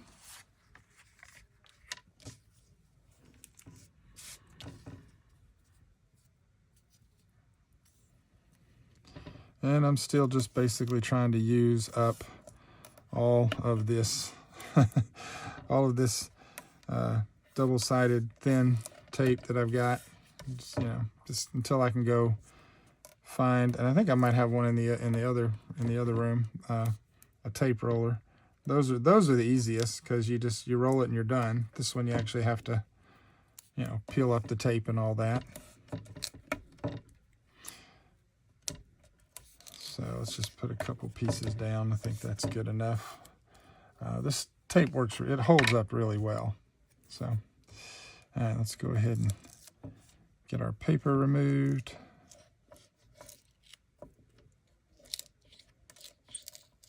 Oops, okay. You can tell if you're grabbing up, sometimes I'll go and run under it, and all I've done is just picked up the tape. So be careful with that. That will happen when you're using this double-sided tape. And yep, we haven't pulled that one up yet. Yeah, I go and lift up and I look down and I realize, oh, I just pulled the whole tape back off. If you don't press it down enough, it will do that.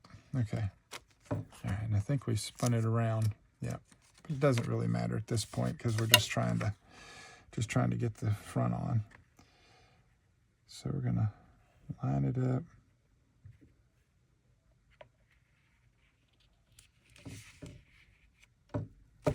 There we go. I have to be careful because sometimes these card blanks, these pre-cut little card blanks, they're not quite exactly right. And you'll go to put a piece on, you'll have a little bit of white showing, it'll be a little crooked, like this one actually looks like it is a little bit crooked. Yeah, I didn't really get my blank on crooked. The blank is on fine. It's a little off at the top, but I think that has more to do. Well, that could have been a little bit crooked. Yep, but I'm not worried about that. If you have a little bit of white, if you do it and you have a lot of white showing, then you kind of have to start over or find some way to cover that up. But that one is good. That's ready to go. Let's get my orientation where I want it so I don't lose track of what I'm doing. What we're going to do on this one is we're going to pop these pieces on just like this. And we'll go back and trim them down. I want to line them up because what I want to do on this one is I want that to hang over. Okay, so let's pull this down a little bit. And let's pull this down a little bit. I'm kind of eyeballing to have a little bit of the same space. And then this one, I am gonna pop this one up. I already know I'm gonna pop it up. And so I'm just looking to check my layout. I like that, but we're gonna stamp on that. We're gonna go back and we're gonna grab our set here. Probably gonna either put, it says coffee, coffee, coffee. So coffee, coffee. So you're my cup of tea, duh. So we could do all the perks on your birthday. Have you been would work. Glad we're best teas probably wouldn't work. We can do have you been or all the perks on your birthday, but we're actually gonna stamp on that. I was thinking about stamping on that. I may change my mind because we're not done yet. And as I get rolling with the card, sometimes my brain goes a different direction. So, okay, so as you can see, we've got a lot going on here for this card. So what I'm gonna do now is we're gonna do a little disassembly. I know I'm going to be using that. So now what I'm going to do is I'm going to start kind of pulling pieces off just where I can know what I'm working with. All right. So what I'm going to wind up doing is I'm going to put this one on and I'm going to use this. I like this. Well, so I think this may be the first one that I put on. So that's going to help me line everything else up. And so we're going to kind of utilize this pretty cardstock as a background. And so we're going to just do a little bit of trimming basically and just try and make everything. It doesn't have to be perfect because, we're going to lay all these pieces in here. We're going to lay that and then we're going to come back and we're going to lay this on the bottom. So anyways, all right, so we've got that. So what I need now is I'm going to go ahead and we're just going to work with our fine tip glue today. All right.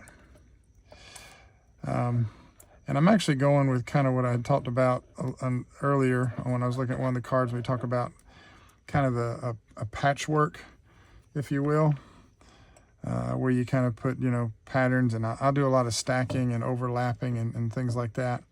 And so that's kind of what we're going with here. So I'm going to start with this piece right here. That way I can get that top and that side, just kind of get that lined up where I like it, get that where it's nice and even. And yeah, I did glue that down. I was just sitting here thinking, wait, what am I doing? All right, so we got that. So the next thing is going to be this, but I don't want it to cover the whole thing. So I think I'm going to chop it off like right about here. So I'm just eyeballing a mark, which is going to be that cup right there. And we're just gonna throw it in here, and I'm gonna cut it just like that. Yep, perfect. I'm gonna keep that piece because we can use that on another card. I might even still wind up using it on this one, don't know yet. So I'm just gonna look and just kind of decide, yeah, I kind of like that. Yeah, we're gonna leave it right there. We're gonna put it up towards the edge. Okay. So not going with uniform sizes. I'm not going with uniform measurements here. That's not what this is about. It's not about, you know, 3 squares that are 2 by 2. This is just about putting pretty patterned paper down where I like it, in a way that looks good to me. And when you're making a card, you're going to do it in a way that looks good to you. That's just how that works. That's what card making is. Okay. So you need to follow your visual cues. If you're looking at something and you like the way it's looking and coming together, you want to try something, then you try it. You do it. That's how that works. I'm going to put that there because I'm not quite sure what I'm going to do at the bottom yet, but I know I want to use this little brown piece here. I love that brown piece. It's a little bit thick, and when I cut it, there's an edge here. I know you probably can't see it, but it's kind of getting on my nerves. So there's a couple options we could do that. We could sand that. We could try a couple different things. But what I'm going to do is I'm going to see if I can get it on the cutter here. And I don't know if this is going to work, because it's going to be so small. And I think it might I might have just enough. Oh, look at that. Oh, that looks much better. It just had a weird curl to it where I guess when I cut it before, could have been a different cutter. The blade might not have been sharp enough, might not have been what it needed to be. So now all we're going to do, let me make sure I'm on camera here. Now all we're going to do is just going to add some glue. Same thing we've been doing, just using our glue. And we're going to grab that. Got a little on my finger there. And we're going to come down here and I'm going to put that right about there. This is just because I just really kind of like that brown. For some reason, I just like it up. I don't know. I just like the way that looks against that cardstock. Now this is the bottom piece. So now what I'm going to do is I've got my little edges right here, which are just perfect. And I don't even need the trimmer for that. I can eyeball this. So I'm going to take my scissors. I'm going to cut that off. And we're going to come over here. And we're going to cut that off. And I'm going to double check it and see if that's what I want.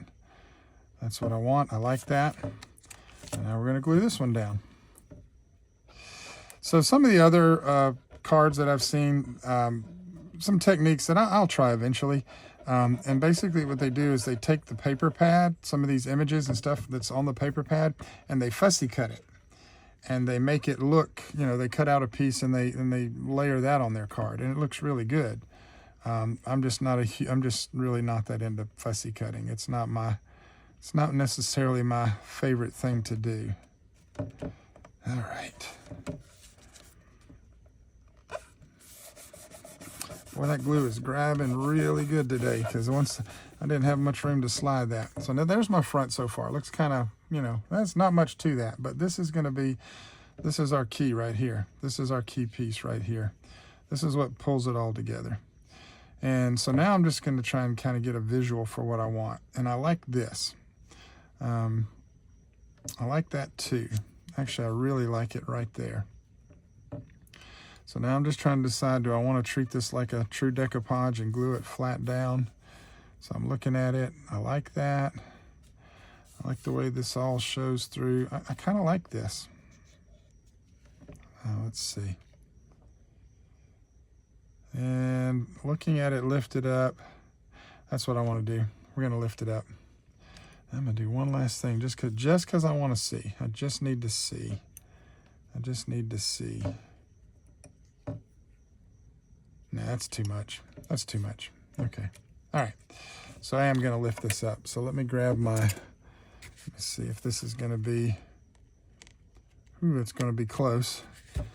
Oh, I like that paper. Oh, man. Yeah, it doesn't match, but I like that.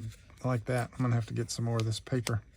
All right, so we're going to cut off. I know I'm off camera right now, but what I'm doing is I'm just cutting my dimensional foam. And we're going to put that down just like that. That actually was almost perfect. We're going to pull this up, peel that off. And now I'm going to try and I've got to be real careful here because I did have it at a very specific idea and I want to stay true to that idea, which involved me putting this right on that edge. So I'm going to, all right, right there. I'm okay if it's a little bit lower, but I want it on the edge.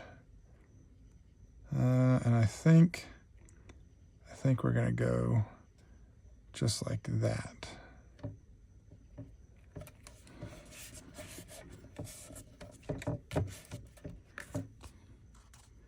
And there it is. Coffee, and I like that because again, that's another one that you could actually stand up. It's really neat. So there we go. We got a little background piece there. Coffee, coffee, coffee. It's that nice little brown accent strip behind it. Got a little dimension to it. So just trying to look and decide if I want to do anything else, and I don't think I do. I think that's good. I think anything else would be too much. You might see something in there you might want to do differently. If I did anything, I might go back and I might distress the edges with a little bit of ink. I don't do that a lot with my ephemera. It just really depends on the piece I'm working on. But if I do a whole piece like this where the edges are all crisp, if I was going to do that with this one, I feel like I'd have to do it with all of them, and then I'd have to make sure that whatever I was covering the edges with didn't clash with that paper. So I like that. So that one's going to be considered done. We're going to set that off to the side. Let's come down. Let's grab our next one. This one's a super, super easy one. So I reached into my cardstock, got this nice little pink piece here. This is some of the cardstock that we had cut out. And I like that black. I just like that black against the pink. This is a really cool background too. But, and it would work this way, but it won't work with this. And I want to use this. And so we're going to stick with this. So we got that piece right there. And because I'm still trying to use it up, I'm going to put my glue off to the side over there because I am still trying to use this up. Use up the rest of this roll. We're going to grab our double-sided tape and just throw that down. I've seen crafters who, when they do this, they put down 2 strips and that's it. I'm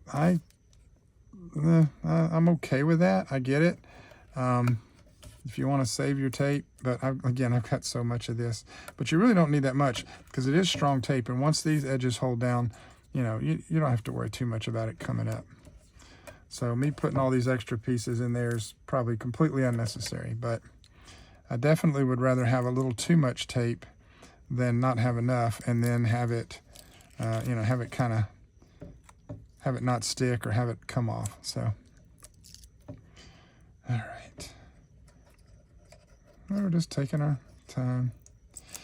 So, hope y'all are enjoying this. I'm just trying to talk my way through this because normally, like I say, I do a voiceover and I'm trying to get away from that. I don't know why. I'm just not a huge fan of, I've watched so many of them and I feel like mine are the same way. You're talking about something you did, yesterday, and you're trying to explain it and you're trying to remember what you did. And I've done it myself and I don't remember what color ink that was I used. Gee, what was that? Oh, I don't know. Well, it doesn't matter. Well, it kind of does. But the neat thing about doing it live like this is I can tell you exactly what I'm doing because I'm doing it right now. It's right here in front of me. So we're going to line that up. And we're going to press that down. And you could even, that could be a card. That's a card right there. So, and I like this. I really like this. And we're going to block that. This is one of those where if you put it in the middle, it just doesn't feel right to me. So I'm going to rise that up. We're going to put it right there. Actually, it's two ways I would do this. I'm going to glue this flat down. And when I glue it flat, I'll put it, if this was dimensional and it was up off, it wouldn't feel right to me. But if I raised it up, I would put it in the middle. Now that's just me. Because then it just sort of gives balance to the card. But if it's raised up there or down here, it doesn't feel right to me. But I think what I'm actually going to do is we're going to glue this one flat. We're not going to use any more dimensional foam. We're just going to go ahead and glue that straight down. And let's just go ahead and I'll show you what I mean by the tape. I'm going to use one across the top and one across the bottom. I'm not going to go down the sides. Just to make sure, I will put just a little piece right there in the middle, because you really don't, and it's up to you. Pull the paper off.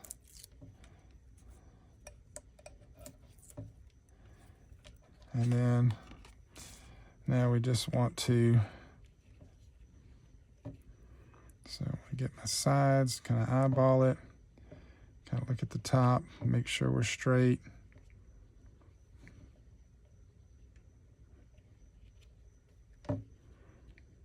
Okay, I think I like that. Oop, that's not good. Let's fix that. There we go. And then we just press it down. And there is our next card. Now, if I bend it a little bit, I can get to the corners, but it's secure enough for me. If you don't like that, then either use a liquid adhesive or just use more tape and go all the way around the whole thing. But that's not going to come off. Okay, I like that. Looks good. So that card's done. That was super easy. Again, everything that came in the kit. The only difference is the card base. So that one's done as well. All right, let's grab our next one here. And let's see. I got so much stuff lying around. So let's grab this and let's see what we're going to do with this one. All right, I've got all these pieces cut, and I don't know why. so we're going to think this one through. Okay, so I cut here I've got the gray, and I did cut this a little bit smaller, so that's my card blank. So what we're going to do is I think I was going to cut it and then cut that. So I've got to do some cutting. I know this is going to be it's going to go on my card blank. I know this is going to be the first piece that goes down. So we're going to go ahead and use that. And guess what we're going to grab? You guessed it. Going to grab our double-sided tape.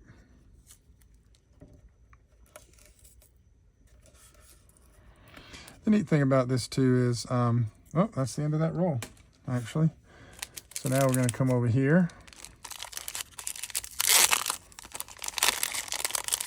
Because I started with the double-sided tape, we got to finish with the double-sided tape. So now that we've done that, I'm going to come over here and open up a new roll. And we're going to put down our tape. Now, because this is kind of a key base layer, I am going to put a little bit closer. I'm going to do all four sides. And I will probably put just one little tiny piece in the middle, just to give it a little extra adhesive. Oops. The neat thing about doing this too is you get where we're going. So if at any point, you wanted to fast forward, you could. That's pretty cool. You can just say, all right, let me just get ahead of this. I get it. I see what he's doing. He's putting down the glue tape. Got it. Where are we going from here? All right. And some of these double-sided tapes, well, they want to be a little difficult sometimes. Okay, that's the one where we had reached the end of the tape. So let me get that out of the way. I was trying to figure out why that wasn't sticking, because that was the end of the roll. All right. All right. Now make sure I've got my card where I want it. And there we go.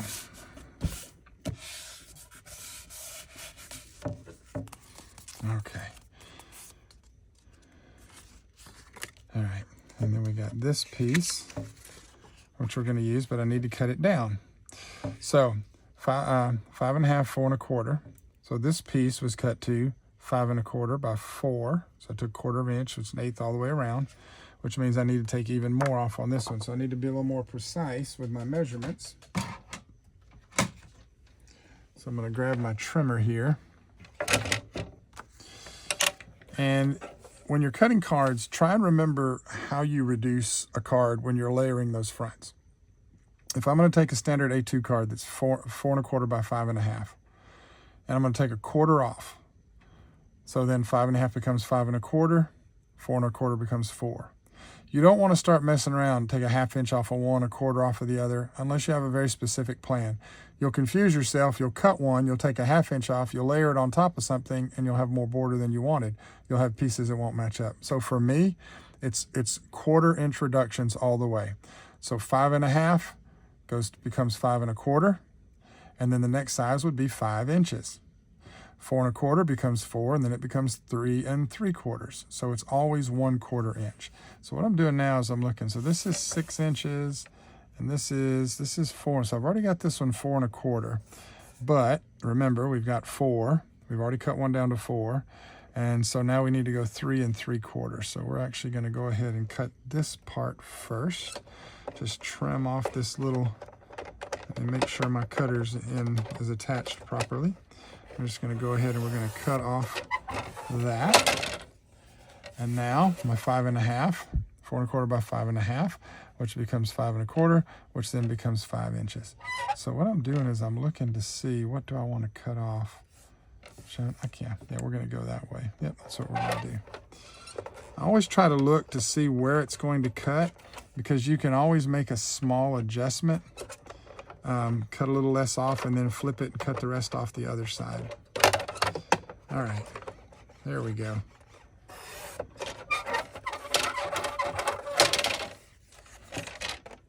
If you're a veteran card cutter, then none of this is new to you. But if you're a new card cutter, then this is where it's starting to things are starting to get a little bit different. All right, so you see what we've got here now. So we've got 5.5, and then we cut this piece down, okay, to 5 1/4, and then we cut this piece down to 5.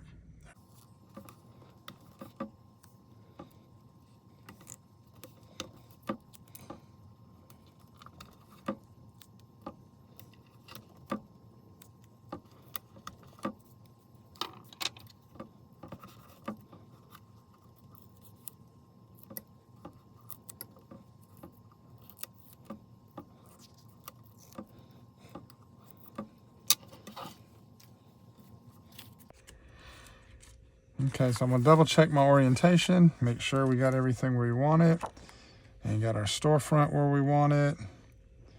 And we're gonna let that down gently. There we go. And if it doesn't look like it's lining up right, okay, before I press down, you've got a little wiggle room with this. As long as you don't press down, you can get away with a lot.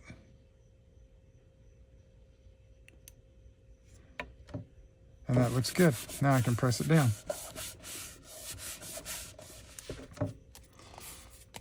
So again, nice pretty little card front.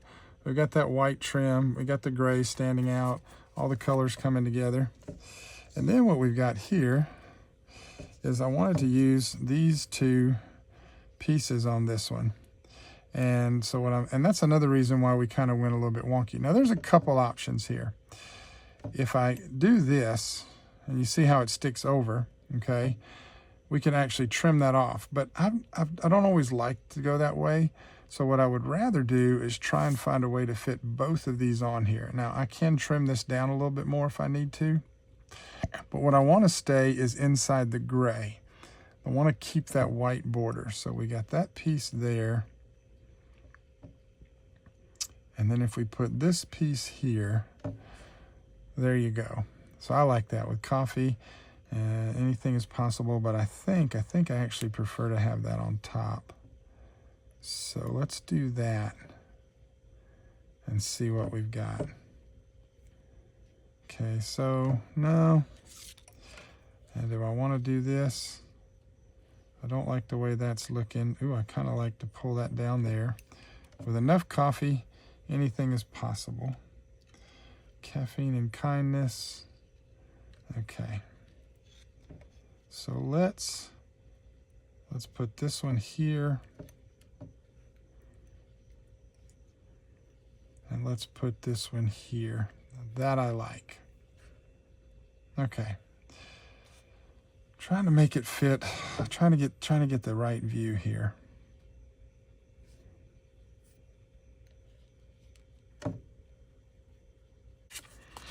So I think what I want to do here, because I really don't want them overlapping each other, is I'm going to try and trim off as much of the extra white space from around this as I can. So using this little trimmer and this little guard that I have here, it allows me to see where it's going to cut, which is awesome. So I know that the only thing that's coming off is white. I'm not getting into any of that pattern.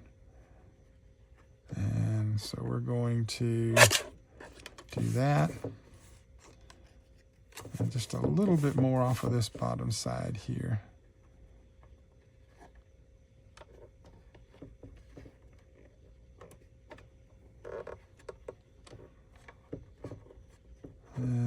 Yep. Now, I like that. And just a little bit on this one. Let me see, what is it? We're at 3 inches, so let's just take off. Let's just take off about 1/8 of an inch off of each side.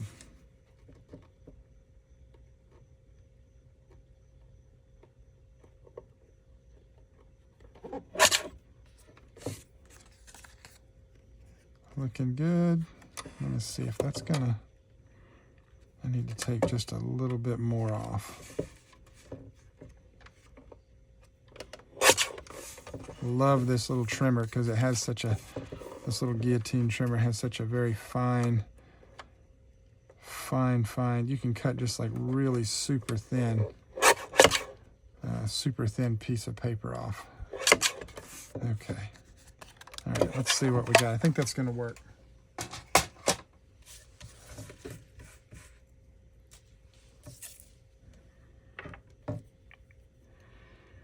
What that's going to allow me to do is put that there and put that there. The only thing I'm trying to figure out is if those flowers are too much, because we could actually cut that completely off. And honestly, I think that's what I'm going to do. I don't like the way it's kind of clashing, and I want it to fit, because I really want these storefronts to show through. So we're just going to go ahead and we're going to trim that down.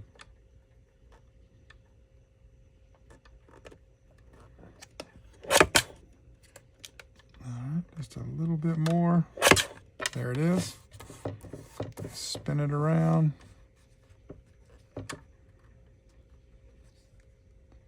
And line it up. Trim it off. Let me see how that looks.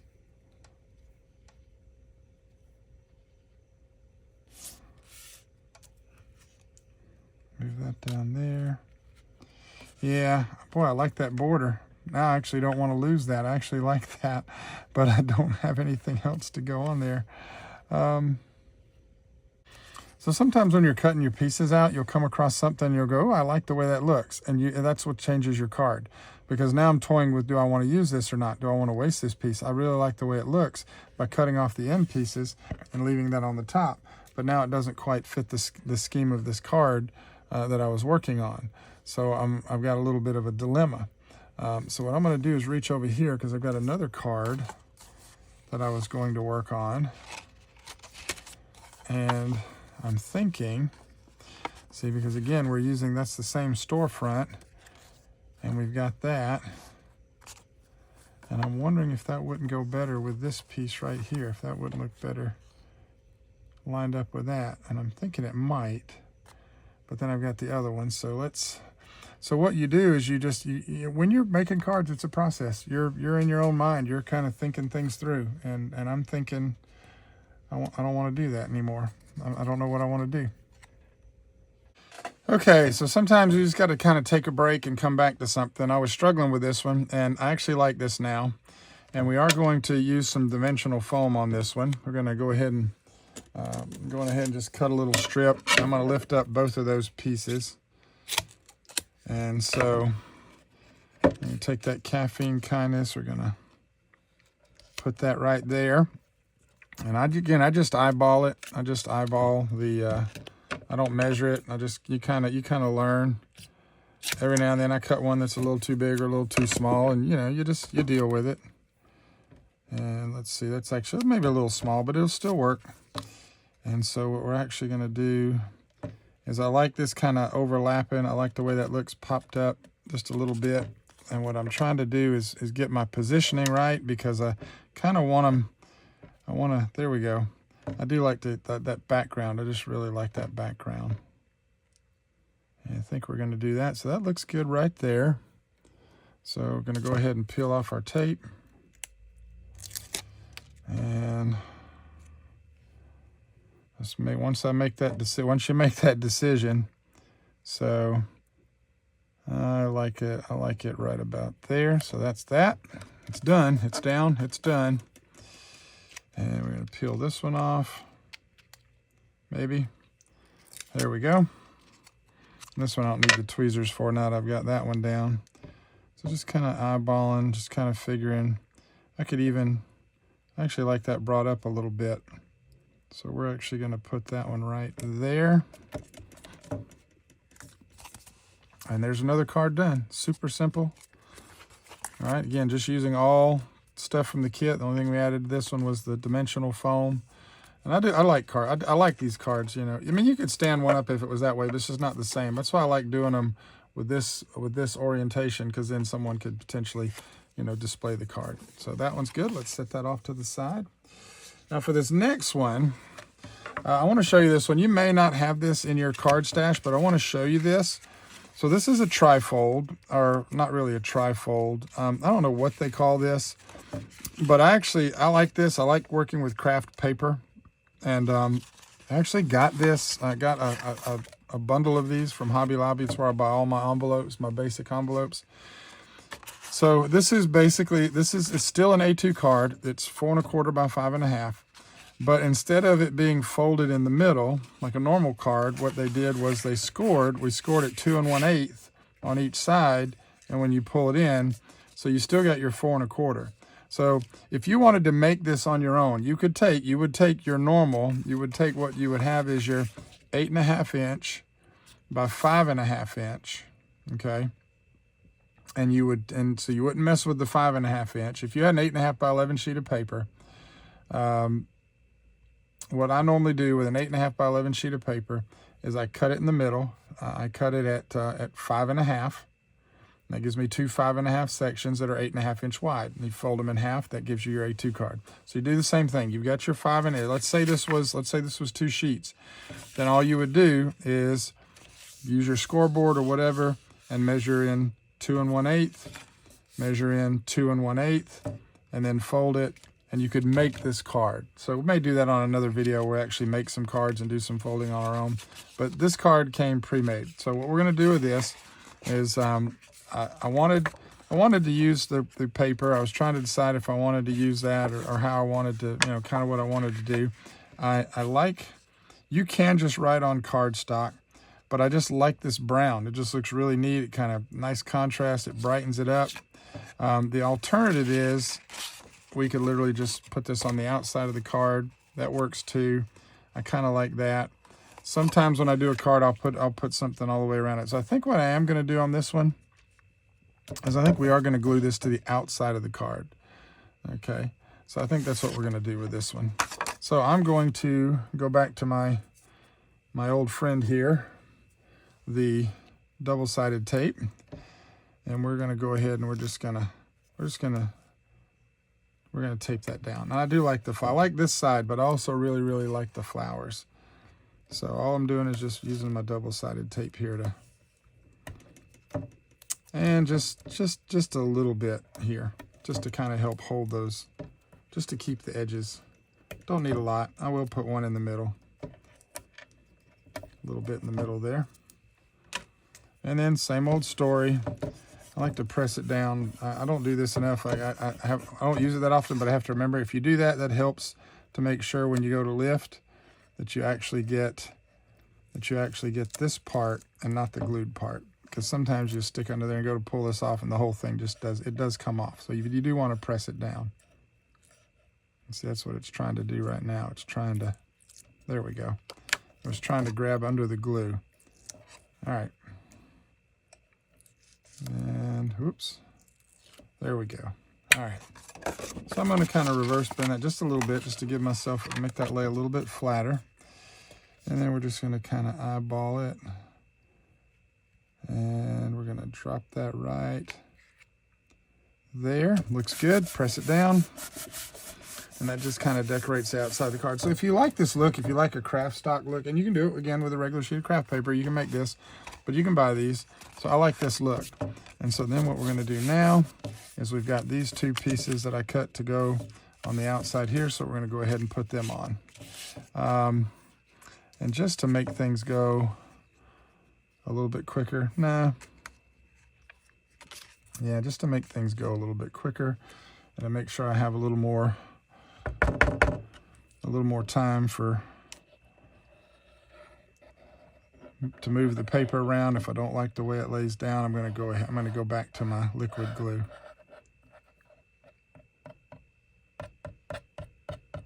Okay.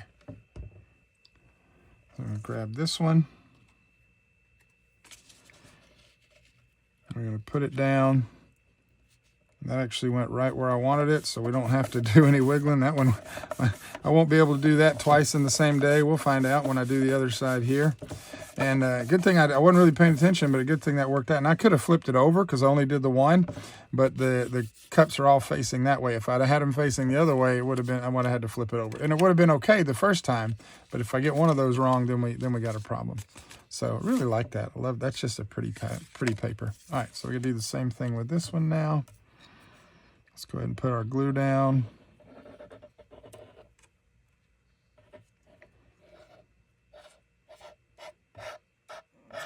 Alrighty.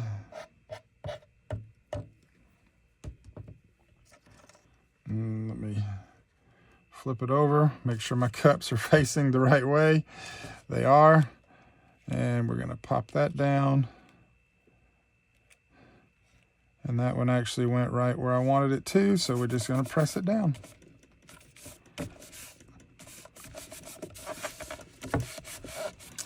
Now, the reason I like this card, and this is fun, this is what I like about these cards. So we can do this a couple different, what I'm about to do here, we can do a couple of different ways. So we're actually going to use this as the binder, but we're obviously only going to glue it on the one side. And what'll happen is, then when when they go to open the card, it's going to open up like that. Okay. Now, we could use dimensional foam to raise it up, just to give it a little, but I don't, I don't think I'm going to do that. So what I want to do is I want to put glue, but I only want to put it on a little less than half of the card. So I want to make sure I don't go over, make sure I don't actually glue the card to itself. So I got that where I want it. I'm going to line that up roughly centered, and then we're just going to press that down.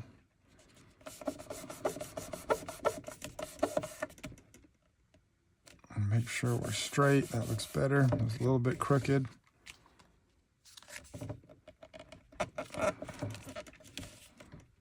Yep, I think that's straight. It looks straight enough to me. Let's hold it up. Let's take a look. Yep, there it is. And so you see what you've got there is you've got that really neat little, flap. Okay. So there we go. And that's actually it for that card. If you want to put something on the inside, you can. But, today's Good Mood is sponsored by coffee. And you can write on cardstock. So actually, I think we're going to go ahead and use this. I think we're going to go ahead and just throw this in there. And you would write a short note, just a short little something. I'm not going to do that. I'm going to, you know what? 50-50. I'm going to leave it because I can write on cardstock. But just because I got that piece and I don't have any other plans to use it, I'm going to go ahead and glue it down. Let's just go ahead and put it in the middle.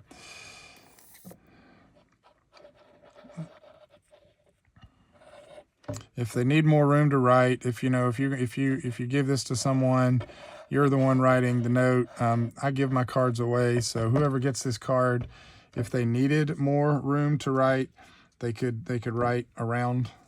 There's plenty of space here. So I'm actually going to raise this up. I'm not going to center it. We're going to raise it up a little bit and just kind of let it stick that way. So now they can put a nice little, if they wanted to stamp something, if we wanted to stamp something, we could, but they can write to whoever, whatever little note there. They also got room to write over here. They could just kind of write off to either side or whatever. So, and so that's it. So I just wanted to show you that. If you ever have like and there's different types of cards. You'll find some cards that actually tuck into themselves, and there's different ways you can do it. We actually have, and I'm totally drawing a blank now. Laura, I think it's Laura, actually has cards when they do SBC Fest. That's always fun. From scrapbook.com. They show you how they do different cards and folds and different things like that. So there's plenty of videos out there too. So, but there you go. That one's done. Okay. So what I want to do now is I had an idea. I had an idea with this one, and I'm just trying to decide if I want to stick with this idea. And I think I do, because these were some strips that we had left over from our other pieces. And so what I'm thinking I want to do is just kind of do a little mini collage like that. And then, like I say, that I think would look really good. You know, maybe even do it wonky. We'll see. We could also even do this one. That looks good too. So I like that. I was gonna, and I still haven't used these tags, the tags that came with the kit this month. So they're laying up there to be used in a minute. All right, but let's go ahead and use this pink one. I'm looking to decide. Don't need the collage medium, so I'm gonna go back to my fine tip applicator. Just gonna go back to using this glue because I got so many bottles of this, and I do like this glue. It's just really easy to use. It's super strong glue. So what I'm going to do here, what I'm going to do now, is because they don't quite line up and match up, so I'm going to put the top piece on first, and I'm going to give myself an equal border around the top and the sides, and I'm just eyeballing it. Okay. Once I get that where I want it, and that looks good, then I'm going to do the same thing with this bottom piece.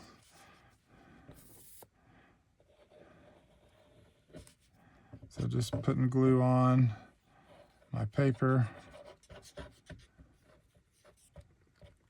Trying not to run too far out of camera there. Sorry, guys. And we got these really cool cups of coffee. And we're going to put these down here. I'm going to do the same thing down here. Just get the same as here and here and here. Just kind of eyeball it. And then just rub it down like that.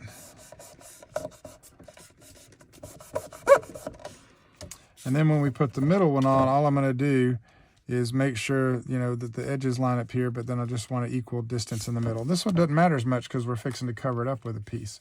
So I'm not looking to be, you know, symmetrical or anything like that. I'm not looking for that kind of perfect 3-strip lineup. I'm just looking to put these down as little decorative background pieces. And just a neat little way to use the use that pink card stock that came with the kit. So I got that where I want it. All right, and make sure everything's facing up. That looks pretty good, pretty centered. Yep, there we go. Just a little wiggle to let that glue bind real good. There we go. And honestly, you could stop with that. You could just do that and then just stamp a sentiment in the inside or something like that. But we do have these beautiful pieces to use, so that's what we're going to do. Okay. Now I just need to decide which one of these I want to use. But first, coffee. I like that. I like that. That's a lot of pink, but I like that. I think we're going to go with that one. All right, now just because I want to make sure, just because in my brain, I'm always second guessing myself. I'm going to trim this down just a little bit.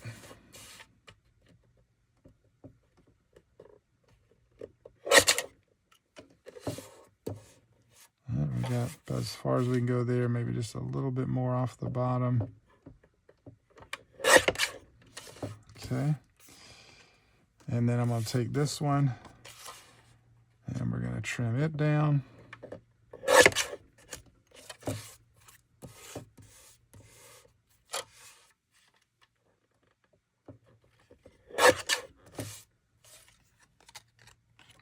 A little bit more off the top. There we go. So now I made those a little smaller so they're not completely dominating the front of my card, and I can kind of get a little better idea of what I think I might like. We're going to throw that one there. See, this allows more of this piece to shine through. That looks nice. Coffee, but first coffee. So I like that. And I like that, but when I'm looking at it, this is the one I like more. So this is the one we're going to go with. And yes, guess what we're going to use? Dimensional foam. Is that the right width? Let me see. Ooh, that's going to work out nicely. All right, so I'm going to cut a strip. And again, I'm just guessing. Doesn't have to be perfect. That was a really good guess. Look at that. Every now and then, I amaze myself. All right, so we got that where we want it. Go ahead and peel that off. Use my tweezers just to kind of help me line it up.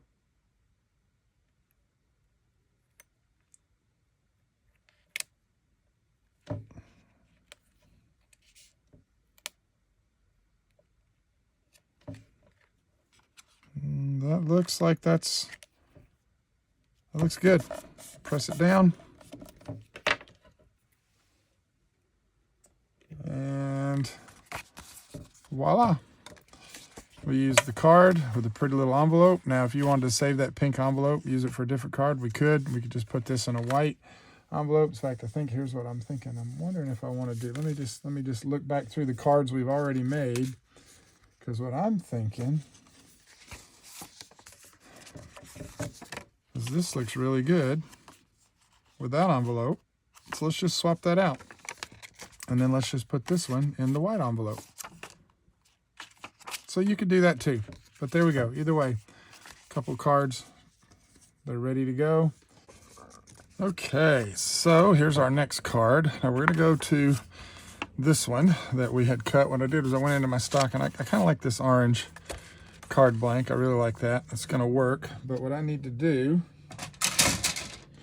is grab my little trimmer, and I need to make it, I actually want some of that border showing. So I'm not measuring.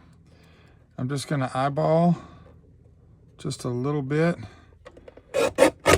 to trim off on each side, and just make sure I don't cut. And if I cut a little bit into the design, that's okay. I'm not too worried about that. I left myself just enough room. Definitely left myself some room on the bottom here. I actually don't know that I'll mess with the top. I think we'll trim all this off at the bottom. And so we're going to trim that, and let's see what we've got.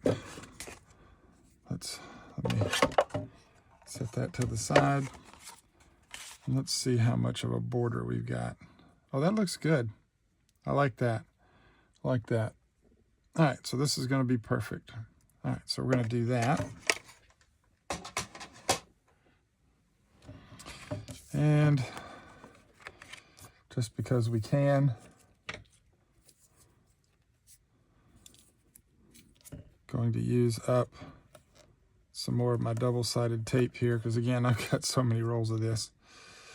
But use the adhesive of your choice. So if you're watching and not fast forwarding, how's your day going? I hope you're having a good day. I hope you are, what is the statement? Blessed and highly favored. I've heard people say that. How are you doing? I am blessed and highly favored. I like that. I want to be careful with it, but I like it. Some of the things we call blessings did not come from the Lord, but we are always highly favored. So let's peel this off. So hopefully you are having a blessed day. Hopefully you are having a favorable day, and hopefully you are enjoying, just watching this little bit that we're doing here, just to encourage you to get out in your craft room and just, make something. Do something for yourself. Spend a little time with you and relax. See, if this wasn't real time, I would speed all this up. But I'm okay with showing you that it doesn't take half a second to do that. It actually takes a couple seconds. And then you have to throw your scraps away, which I just dropped all over the floor. All right, so I'm going to check my orientation. See, I'm just about to check that and this. And then we're going to put this on our card. I'm gonna let it drop ever so gently. That actually looks really good. And then we press it down. This is the one that we colored with the colored pencils, and camera does not show it, but they are metallic colored pencils. And I'm gonna try, and you can kind of see, I think I got, oh, look at that. Yeah, there you go. Yeah, look at that. It's just, even the blue, by the way, but the copper really, this is just, and they actually have metallic watercolors, which do the same thing. So there's that, but I'm not done with that. I feel like it needs something. So we're gonna reach into our little stamp set here that came with the kit, because I never feel like I get enough use of the kit. Cut these out, fussy cut these. They're not gonna get used. I have no plan to use them. I was going to, but now I don't. So there you go. Let's put those over there.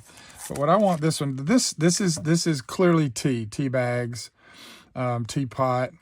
These are kind of espressos, but they do have tea makers too. So maybe a little bit, maybe not. Shouldn't have used those, but I don't know. All right, so found a grid block that works, and just trying to eyeball it, just trying to line it up.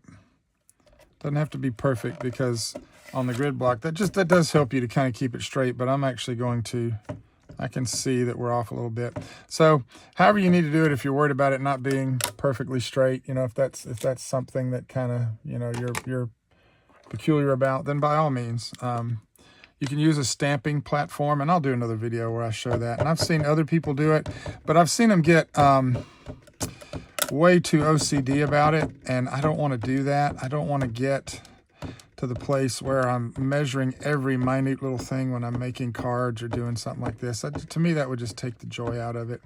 Now, I grabbed this small ink pad just because I'm wanting to use it up. I don't really use the small ink pads, but this one was just within reach. It would have been easier if I'd have grabbed the bigger one. Okay.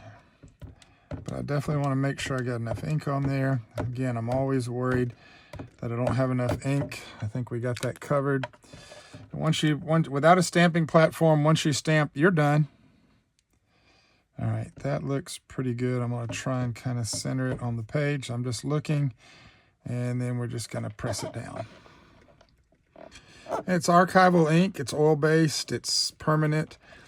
So I always give it just a second to kind of let the ink get into the paper and on the paper before I lift up. If you stamp and lift up right away, when you're doing this, you might not get all the ink down. You might not get the impression that you want. And, whew, that was fun. So there you go. So you can see we didn't get a very good impression there. So probably want to use a stamping platform, but I have a way for fixing that, and that's what I'm going to do. So this may be one of those videos. What is it? Do as I say, don't do as I do. Or don't do as I do or say, maybe, I'm not sure. But we're going to go ahead and put that up. Let's go ahead and put this stamp block. We're not going to be stamping anymore. I just wanted to do that on that one.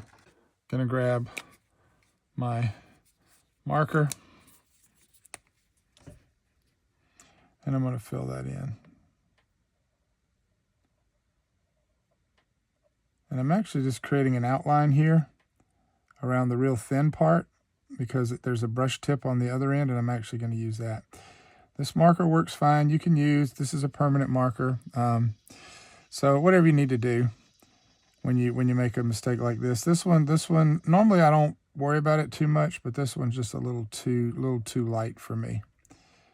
So we're going to do that. I almost could have colored it in and shaded it. So if you have a marker, you see how easy, just go back and color it in. And that's actually what I'm going to do on this one. All right, so I've sped this up a little bit and going to go ahead and do a voiceover because you don't need to watch all of this. But basically, if you have a marker, any kind of a good pigment marker or a good permanent marker, you can go back and do this. All I'm doing is just I use the fine tip to trace the outline, hit in the key areas. If you're not steady-handed, then this wouldn't work for you. You do want to be careful when you're stamping. I've been doing this for years now, and it just bothers me when I don't get a good solid stamp. I don't use my stamping platform enough. I really should. But, you know, and I think I've learned now that to stamp the inside of the card first. That way, if anything goes wrong, I can, if I got a card blank, I can throw it away. But once you've kind of glued together the outside, you're stuck. So unless you just glue something over that. And we could have done that. We could have put paper over this as well. But basically what we're doing here is just, just coloring it in. I'm using the brush tip side of it to hit those darker areas. And it's going to work really well. You can tell a little bit of the difference, but once it dries and once it's all done, it looks good to me. So we're just going to go ahead and just finish up this, and I'll skip forward to the end of the card so we can wrap up this month's video. Okay, so here's my advice. So we fixed that up, went and colored that in, no problem. You can do that if you're kind of good with your hands. I messed up too a little bit, but I'm good with that. What I recommend, and I didn't do that because I didn't think, I always stamp inside my card first. A couple reasons for that. If I mess it up bad enough, I can just throw it away. It's a card blank. I mean, these things come in packages, and they're, 10 cents a blank, 10, 20 cents a blank. They're super inexpensive. So I'll stamp first, let it dry, and then come back, and then I'll put all my pieces in. Once it's dry, that way I'm not worried about it closing or anything like that. Not worried because you do it and it's wet and you close it and you open it up. Now your ink's on this side too, or you smeared it. So stamp the inside of your card first. But that being said, this one is done. I like that. I like that front. Simple. You don't have to put anything on it. And I do love using those metallic colored pencils. So there's that one. So we'll set that off to the side. All right, let's grab this one. Now, I want to do this one. This is the one that I messed up. So let me show you what we're going to do with this one. So I showed earlier one of the cards we worked on. We had these little, I call them trifold. They're not. Double fold. I don't know what you call them. And I had some washi tape, a bunch of coffee washi tape. And I just put it on there. And I was going to do some other stuff with this. And I set it to the side and I never used it. So we're going to use it on this. Because, again, I like that look. And I think it matches kind of the way we've shaded this and everything. So what we're going to do is this will actually be the card. So just like that. And then when it opens up, we're actually going to put that on the inside. It's a little bit big. So got to do a little bit of work. Just a little bit of trimming again. Yep, there we go. Now the card closes. We're good. That's all I needed. Checking my orientation. Everything's where we want it. So now what we're going to do, and we're going to add these two. I went into my stash. I have a big old thing full of, I have several tubs full of ephemera, and I try to do my ephemera by theme, by topic. That's not always the case. Doesn't always work out that way. but I do try to do my ephemera so that if I needed a particular style or something, I could grab it. And in this case, I have one that's labeled coffee and tea. Makes it super easy to find, you know, because I do a lot of coffee cards, and I got a bunch of coffee stamps and more than a few dies. But I don't make nearly enough coffee and tea cards, but I do have the materials to do that. So I may just sit down one day and just do a video of with just coffee and tea, you know, coffee and tea cards. All right, let me make sure that I'm getting this where I need it to be. I'm actually going to lift that back up before that binds. Let's do it this way. That way I can see it at the bottom. Yep.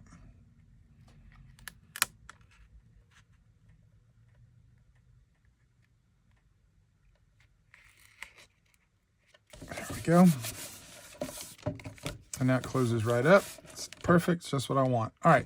So what are we going to do? How are we going to fix our little boo-boo here? So I've got this little piece of ephemera. Today's plan, drink coffee and be awesome. So we're going to just put that there. We're going to put it in wonky. And then across the bottom here, I'm going to put this one that says coffee and friends.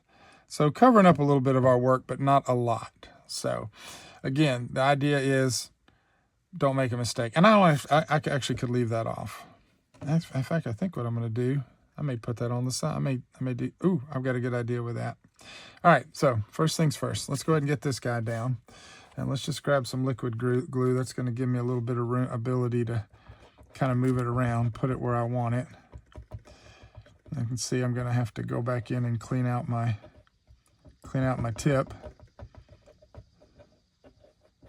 All right. Well, because the glue is binding on everything. Let's grab that. All right. And let's kind of put it, I guess we might as well just cover up most of that cup. And we'll just put it like that. There we go. Let's put that there. I'm not covered up our mistake, and that's really neat. Today's plan, drink coffee and be awesome. Now a couple different things we can do here. I'm actually going to stop with that. Today's plan, so you open it up, today's plan, drink coffee and be awesome. So we covered our bad spot, and we got all these really cool cups of coffee. Not a well thought out card, just kind of throwing it together again because I had to cover up that mistake. But I do like when I went around the edges with the ink and distressed the edges a little bit with that espresso. Well, I forgot which color we used, or the latte. And I like the way that kind of grunged it and softened the whiteness of the background, and you rubbed it over the whole thing. I do like these colors we used here. It's very pretty. And then just being able to use this card piece that I had laying around. And I will say this, you'll notice it doesn't line up. It's because when I put the tape on, I didn't do it well. I did not, I put the tape on this way. And what I should have done was laid the tape across the back and then turned it over and then done this and then folded it and made the ends meet. But if you're ever working with washi tape and doing something like that, got these three fine, and then just somehow or another got off. These are fine too, then somehow or another got off down here. But that works for me. So that's a neat little card, a little something I'll send to a friend, just to send to somebody who I know is a coffee drinker, just to brighten their day. And then I'll maybe write a little note on the side in here, or just stick a piece of paper in there with a note. But that one's done. And we only have one more to do, just one more card to make. This is our last card of the kit. So grabbed a black card blank, and we're going to mount this on it, but I do, just like we did with the other one that we did, I want to be able to see a little bit of that border. So we're going to grab our little guillotine, and we're going to come over here, and we're going to trim just a little bit off of each side. And I will show you this while I'm doing this. What I like about this embossing folder is, notice how they're squares and they repeat. It's the same thing. You could trim this off, and you could actually just trim it so that you just had one strip. You could trim it and do it across, you could do a strip across the middle. You could cut this up into squares and then use it and break it up and do a whole different layered thing. So there's a lot of different ways you can do this. I need to do a video where I play with embossing folders, and I haven't gotten around to that yet because I'm just now really starting to kind of really get into the embossing folder side of card making. They're especially the new ones, they just do so much. And Tim Holtz and Sizzix have just released these incredible new oversized embossing folders, the new A7 embossing folder, which is incredible. All right, so there we go, just a little bit of that black border. So I love that, absolutely love that. So here's what I want to do. Let me see, where did it go? Let me grab my splat box. And there's a background in there that I was working on, so we're going to set it to the side. Isn't that pretty, though? That'll turn into something in another video. What I want to do is, because I've never really been a good splatter person, is I want to use the splatter that came with the kit. So I'm going to grab this, and I do have splatter brushes. I have a couple different things. And if you use a different brush, and there's actually a video out for this on the Simon Says Stamp website, which shows you the different types of brushes and the different types of splatter that you're going to get. But all I'm going to do on this one is I'm going to go in, and I'm going to do that, but I'm going to wipe it off a little bit because I don't know how much is on there. I want to see what I get. Oh, okay. Now, one of the things it said is if you use a small brush, you get these small splatters. And boy, I like that. I like doing it this way. Okay, I like doing that, and I like wiping it off, and there's not a lot on there, so I'm not going to get a giant, and I can get right up close to it and get the splatter. I'm going to do one, but I'm not going to wipe it off as much. Okay, there we go. Ooh, boy, I want to tell you what. This splatter is very forgiving and really, really neat, and it is working really well. So I'm going to... Oh, I love it. Love the way it's looking. I do love it. Let me see, do I need to... I feel like it's fading into the paper a little bit. Let me make sure I'm getting the pigments. I shook it up good. Let me make sure I'm getting that pigment on there enough. And then let's splatter some more. There it is. So using the small round, real thin round like this, you're going to get these smaller splatters. If you used like a Tim Holtz splatter brush, which I have over there, you will get bigger splatters. And I have splattered with it before, and it definitely gives you those big splatters. So I like this because these are tiny little droplets. I may have just found one of my new favorite craft room items in the form of this this splatter. All right, so let's put the lid back on and let's wait. I want to see what that's going to do. Let's see how that white's going to hold up against that gray. And let me clean off my brush. I'm going to go ahead and grab my water. I need to refill my water cup. So clean off the brush. So when you're using a brush like that, then you're going to get that kind of result. Yeah, that actually looks good. There's super small. The white on the gray, it's subtle, but you still see the spatter. I actually think that black spatter would look really good on this. I think that would really stand out. So you could do black and white. And now I kind of want to grab some black, but I don't have any. And I'm betting surely this comes in black. Well, we're going to be finding out. All right, so there's that. Now we got to let that dry. And I'm just looking to make sure that's enough. It is. I really do. I don't know. Oh, all right. I'm not going to overdo it. I'm not going to overdo it. You know what? Yes, I am. Yes, I am. I need a little bit more because I really wanted the splatter to kind of be the star of this one. So let's get some more paint off to the side here. And let's put some more up there. Oh, yeah. That's what I want. Yeah. Because I really wanted the splatter to kind of... Oh, now see, I didn't drain it off as much and got those big old drops, and I'm okay with that. This is actually what I wanted. All right, but at least now I know what I'm doing. So by starting slow, I know, okay, do this, or if you're not careful, you'll get, you'll get this, and you'll get too much, or, and I'm good with that. That's actually, now I'm going to stop because I can see it. It's going to dry. It's going to be exactly what I want. So I actually like that new medium. I love that new splatter medium from Simon Says Stamp. Positively perfect white. And I bet that would look even more phenomenal on black. So, you know what? You want to see what it looks like? I'll show you what it looks like. Let's set this off to the side to dry. Let's go ahead and grab our card front. It's not going to hurt anything. Why? Because we're fixing to cover that up. And I am going to just go kind of in the middle here. Let's just see what that looks like when we splatter it onto the black. Look at that.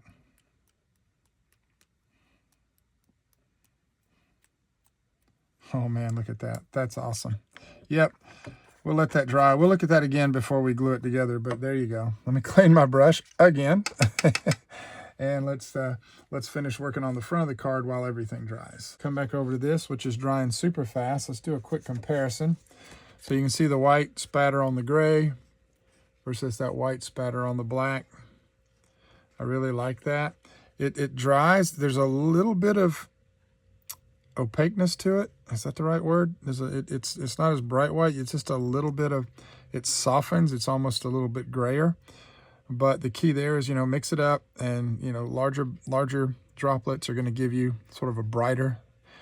But look at that. Look how good that looks, and how quickly that's drying too. So I like that. I normally just take some white acrylic paint and kind of dilute it with water and do it. But the problem I've had there is it does tend to get globby. If you're not careful, you'll get a giant white splatter that you don't want. So I actually like that. Okay. I'm gonna let this just dry just a little bit more. I don't want to use my heat tool because I don't want to warp the paper. I don't want to deal with that, but I can see a couple spots that are still not quite dry. So we're gonna let that dry, put this card together, and then we'll do our review. All in all, this was a super, super fun kit. And so hopefully it's giving you a lot of ideas. So we'll finish up and then we'll review. Okay, everything is nice and dry. So let's finish off this card. Okay. So we got that, we got this trimmed down. The spatter looks so good. I do think it would look good with a mix of both black and white, but I'm not going to worry about that today. And I think just for the sake of, yeah, I'll make sure we get some good adhesion. We're gonna go with liquid glue.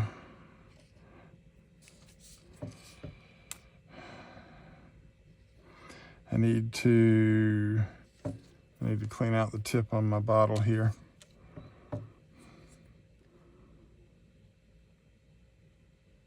There we go. A little bit of glue that wants to get, looks like it's trying to get caught in the flow.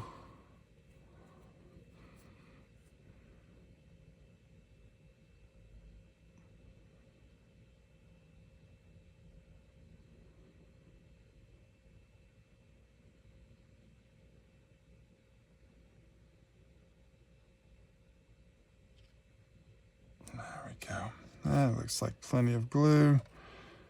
Like I say, I always want to make sure I get it right around the edges, right on the corners, just to make sure it's going to lay flat. Okay.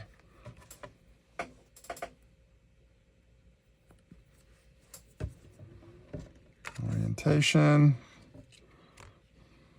Not that it matters a whole lot.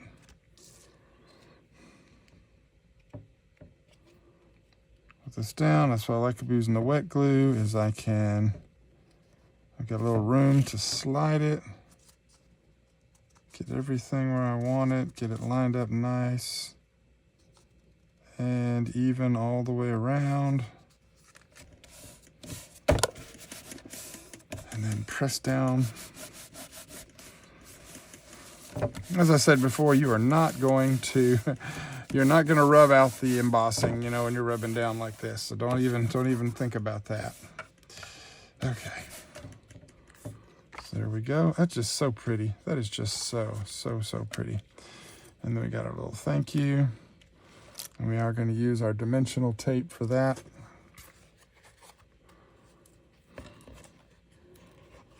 I'm going to grab our scissors.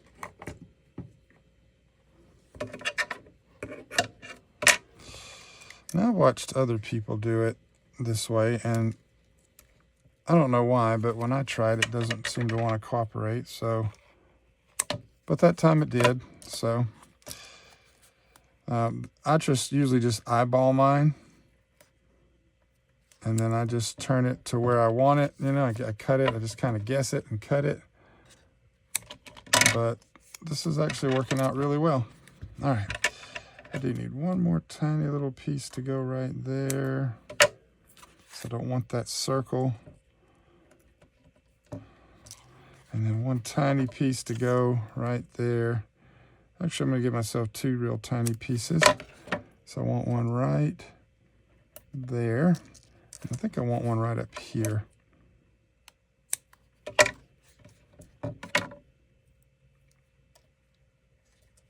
Yep, I like that. There we go. And I am going to kind of peel back and trim that little piece off. There we go. Okay, all done. That's all we need. No, it's not. That's going to bother me right there. All right, let's see. This should work.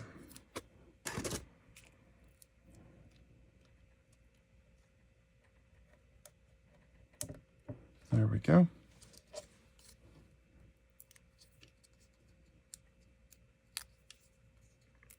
And just peel off our tape. Peel off our paper off of our tape.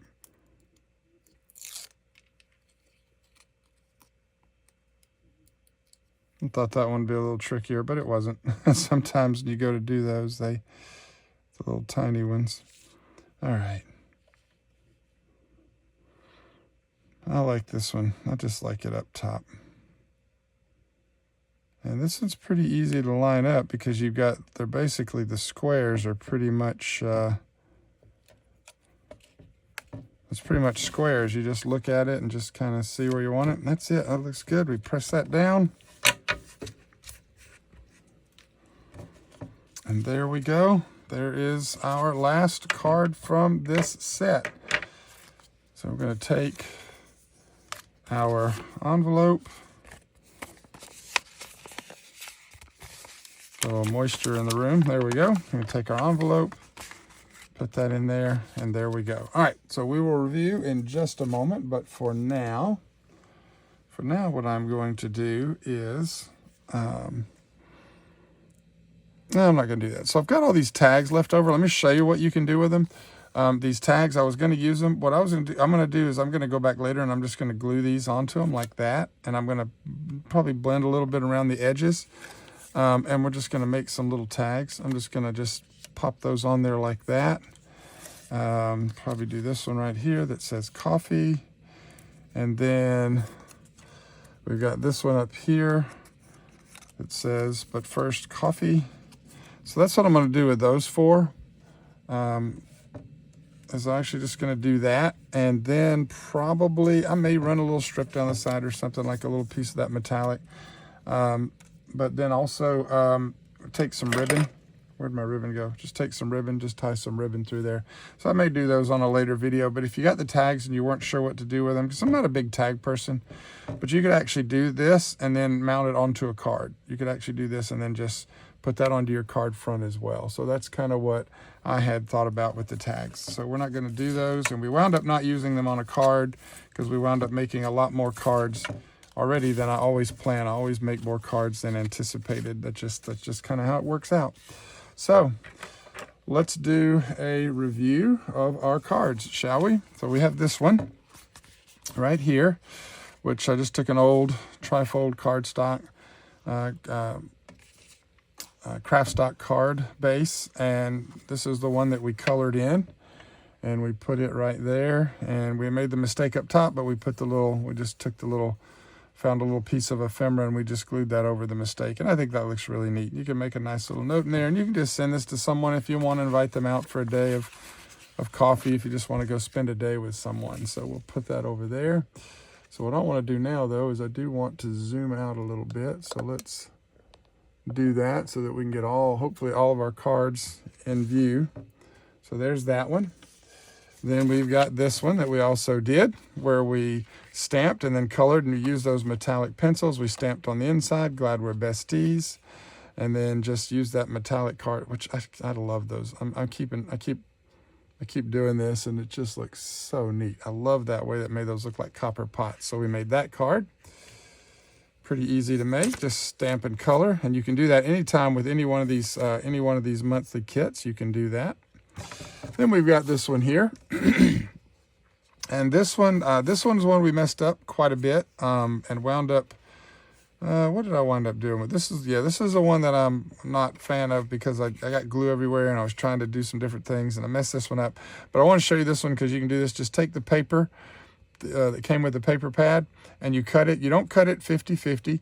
One little piece, one that's bigger, one that's a little smaller, like 2 inches, 1 inch. You know, this is 4 1/4, so we did like 3 1/4, like 3 and then 2 1/4 or 1 1/4. But you do that, and then we took the metallic cardstock and we hollowed it out. We cut it out with the die, and then we went back inside. We laid inside with the thank you cut out of black paper. So we cut it out of gold, used that on something else. Then we laid this back inside the cutout. But I really messed that up, got glue everywhere, and kind of toyed with what I was going to do with that one. But in the end, we just decided that's going to go in my folder to remind me what not to do, basically. And it's also just going to be available for use down the road. So let me get these pieces out of the way. I've got another background piece ready, which will go into the, and I'll just show you this, the thank yous. See all the extra pieces? Just drop them right down in there, just like that. And they're ready to go for the next time I need to make some of those thank yous. Love that. Okay, so let's move this out of the way. This is extra cardstock. We'll put that over there. Okay, back to our cards. So here's the one we just made, the last one we just made. Super simple, super easy. Love that. Just on a black card blank, and then we use that slate paper, use the embossing folder. We did put some ink onto the embossing folder. We did that technique where you rub ink on the embossing folder, and then when you run it through, that's why we've got this nice shading in the background, and you can see that black, and the ink's gonna run. That's okay. We want that. You want that ink to move a little bit to give you that shadow. And then you have the beautiful regular color of the paper coming through, and then we added that nice white spatter. So there is a nice thank you card that is ready to go. And then we go back over here. This is one of the other wanted to do a project with that nice craft cardstock. These that I have in stock, I wanted to use those up, and so took one of those 3 folds, trifolds, whatever you want to call it. Just put that little piece that was in the card, one of the cutouts, and just stuck that in the middle. So you can stamp that. We could have done a lot with that. And then we put these on the sides, and then just use this cutout just to kind of give us a nice little flap. So there's that card. Looks really, really neat as well. And we're going to set that over to the side here. Not quite enough room on camera for everything, but that's okay. Let's see if we can. There we go. And then we've got this card, which is one of my favorites. So we took the paper from the paper pad, and we cut it a little bit smaller. So we used the slate first. We cut it down about 1/8 of an inch off all the way around and put that over a white card base. Okay, then we took this and cut it even smaller so that some of that nice slate color, that gray slate would come through. And then we took 2 of the cutouts, so we lifted them up with some foam tape, and we put that on top. So there's that one.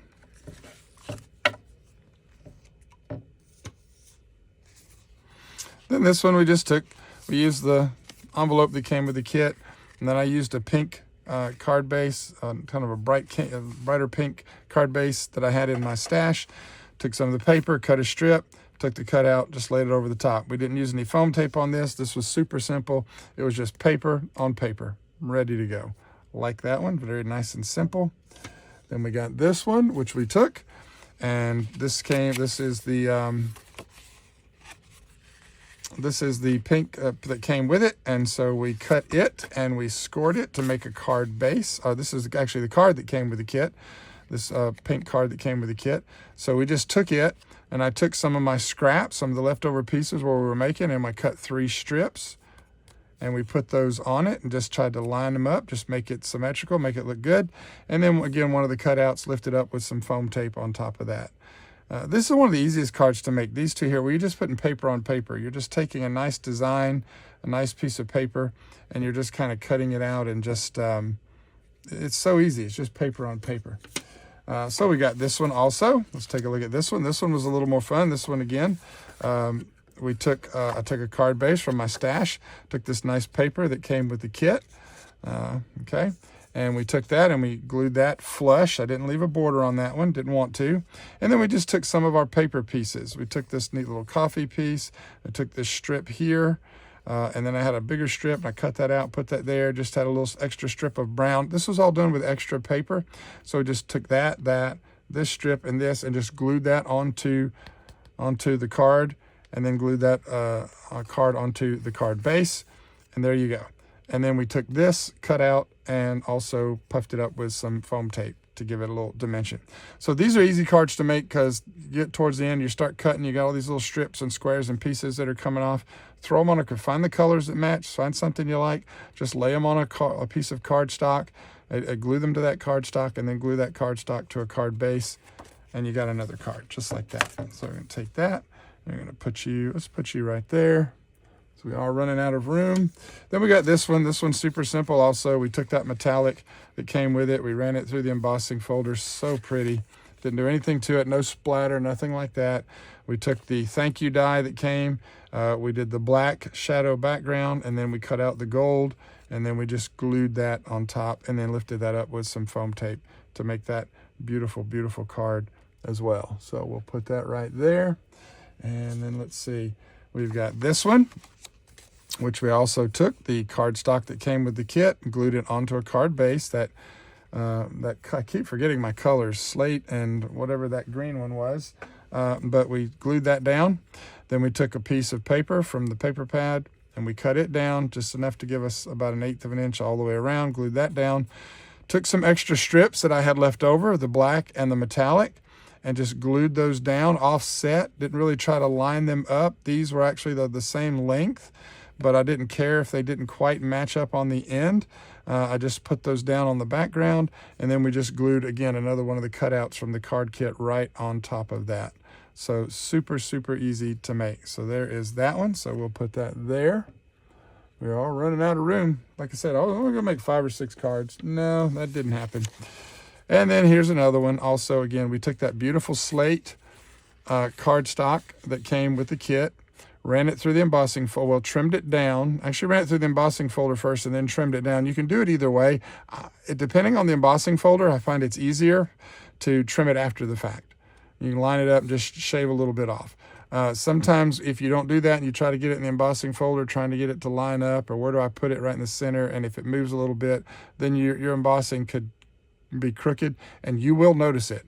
Depending on the folder, you will notice it. So so we cut that, trimmed it down, put it on a black blank card base from my stash, and then just, again, used another one of the cutout pieces, one of the paper pads that had all these different things on them, this one, all these pieces, and we just cut those out.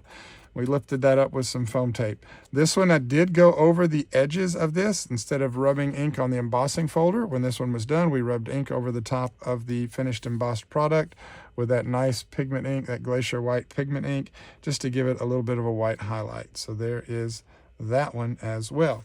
So we'll set that right. We'll set you, well, you know what? We'll just go ahead and set you over.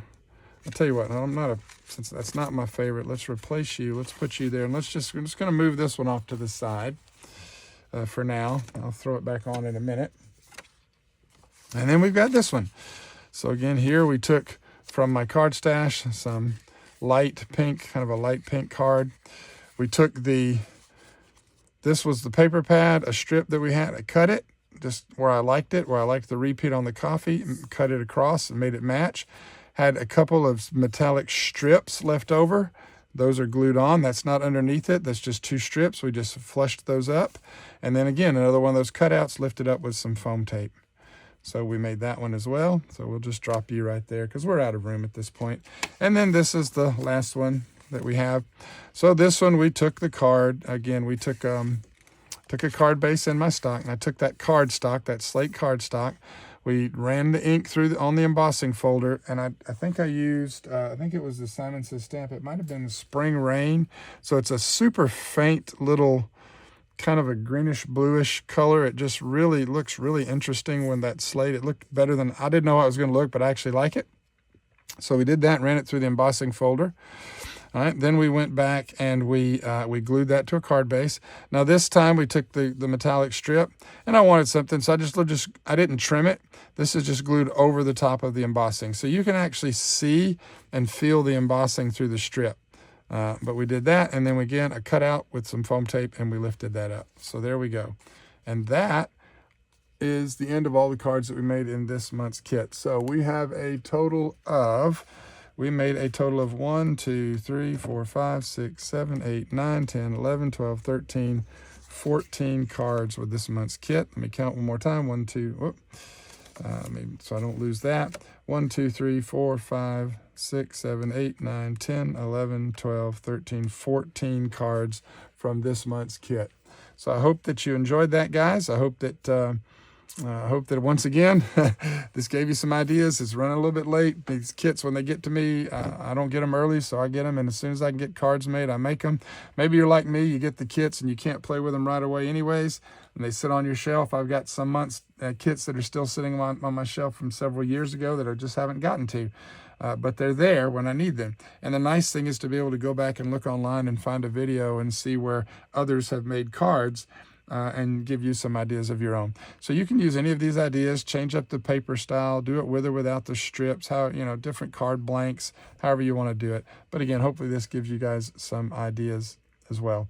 So as always, until next time, Pastor Ian, the Krabby Crafter here, saying that the ability to create, I believe, is a gift from God. So as always, until next time, happy Krabby crafting, and God bless.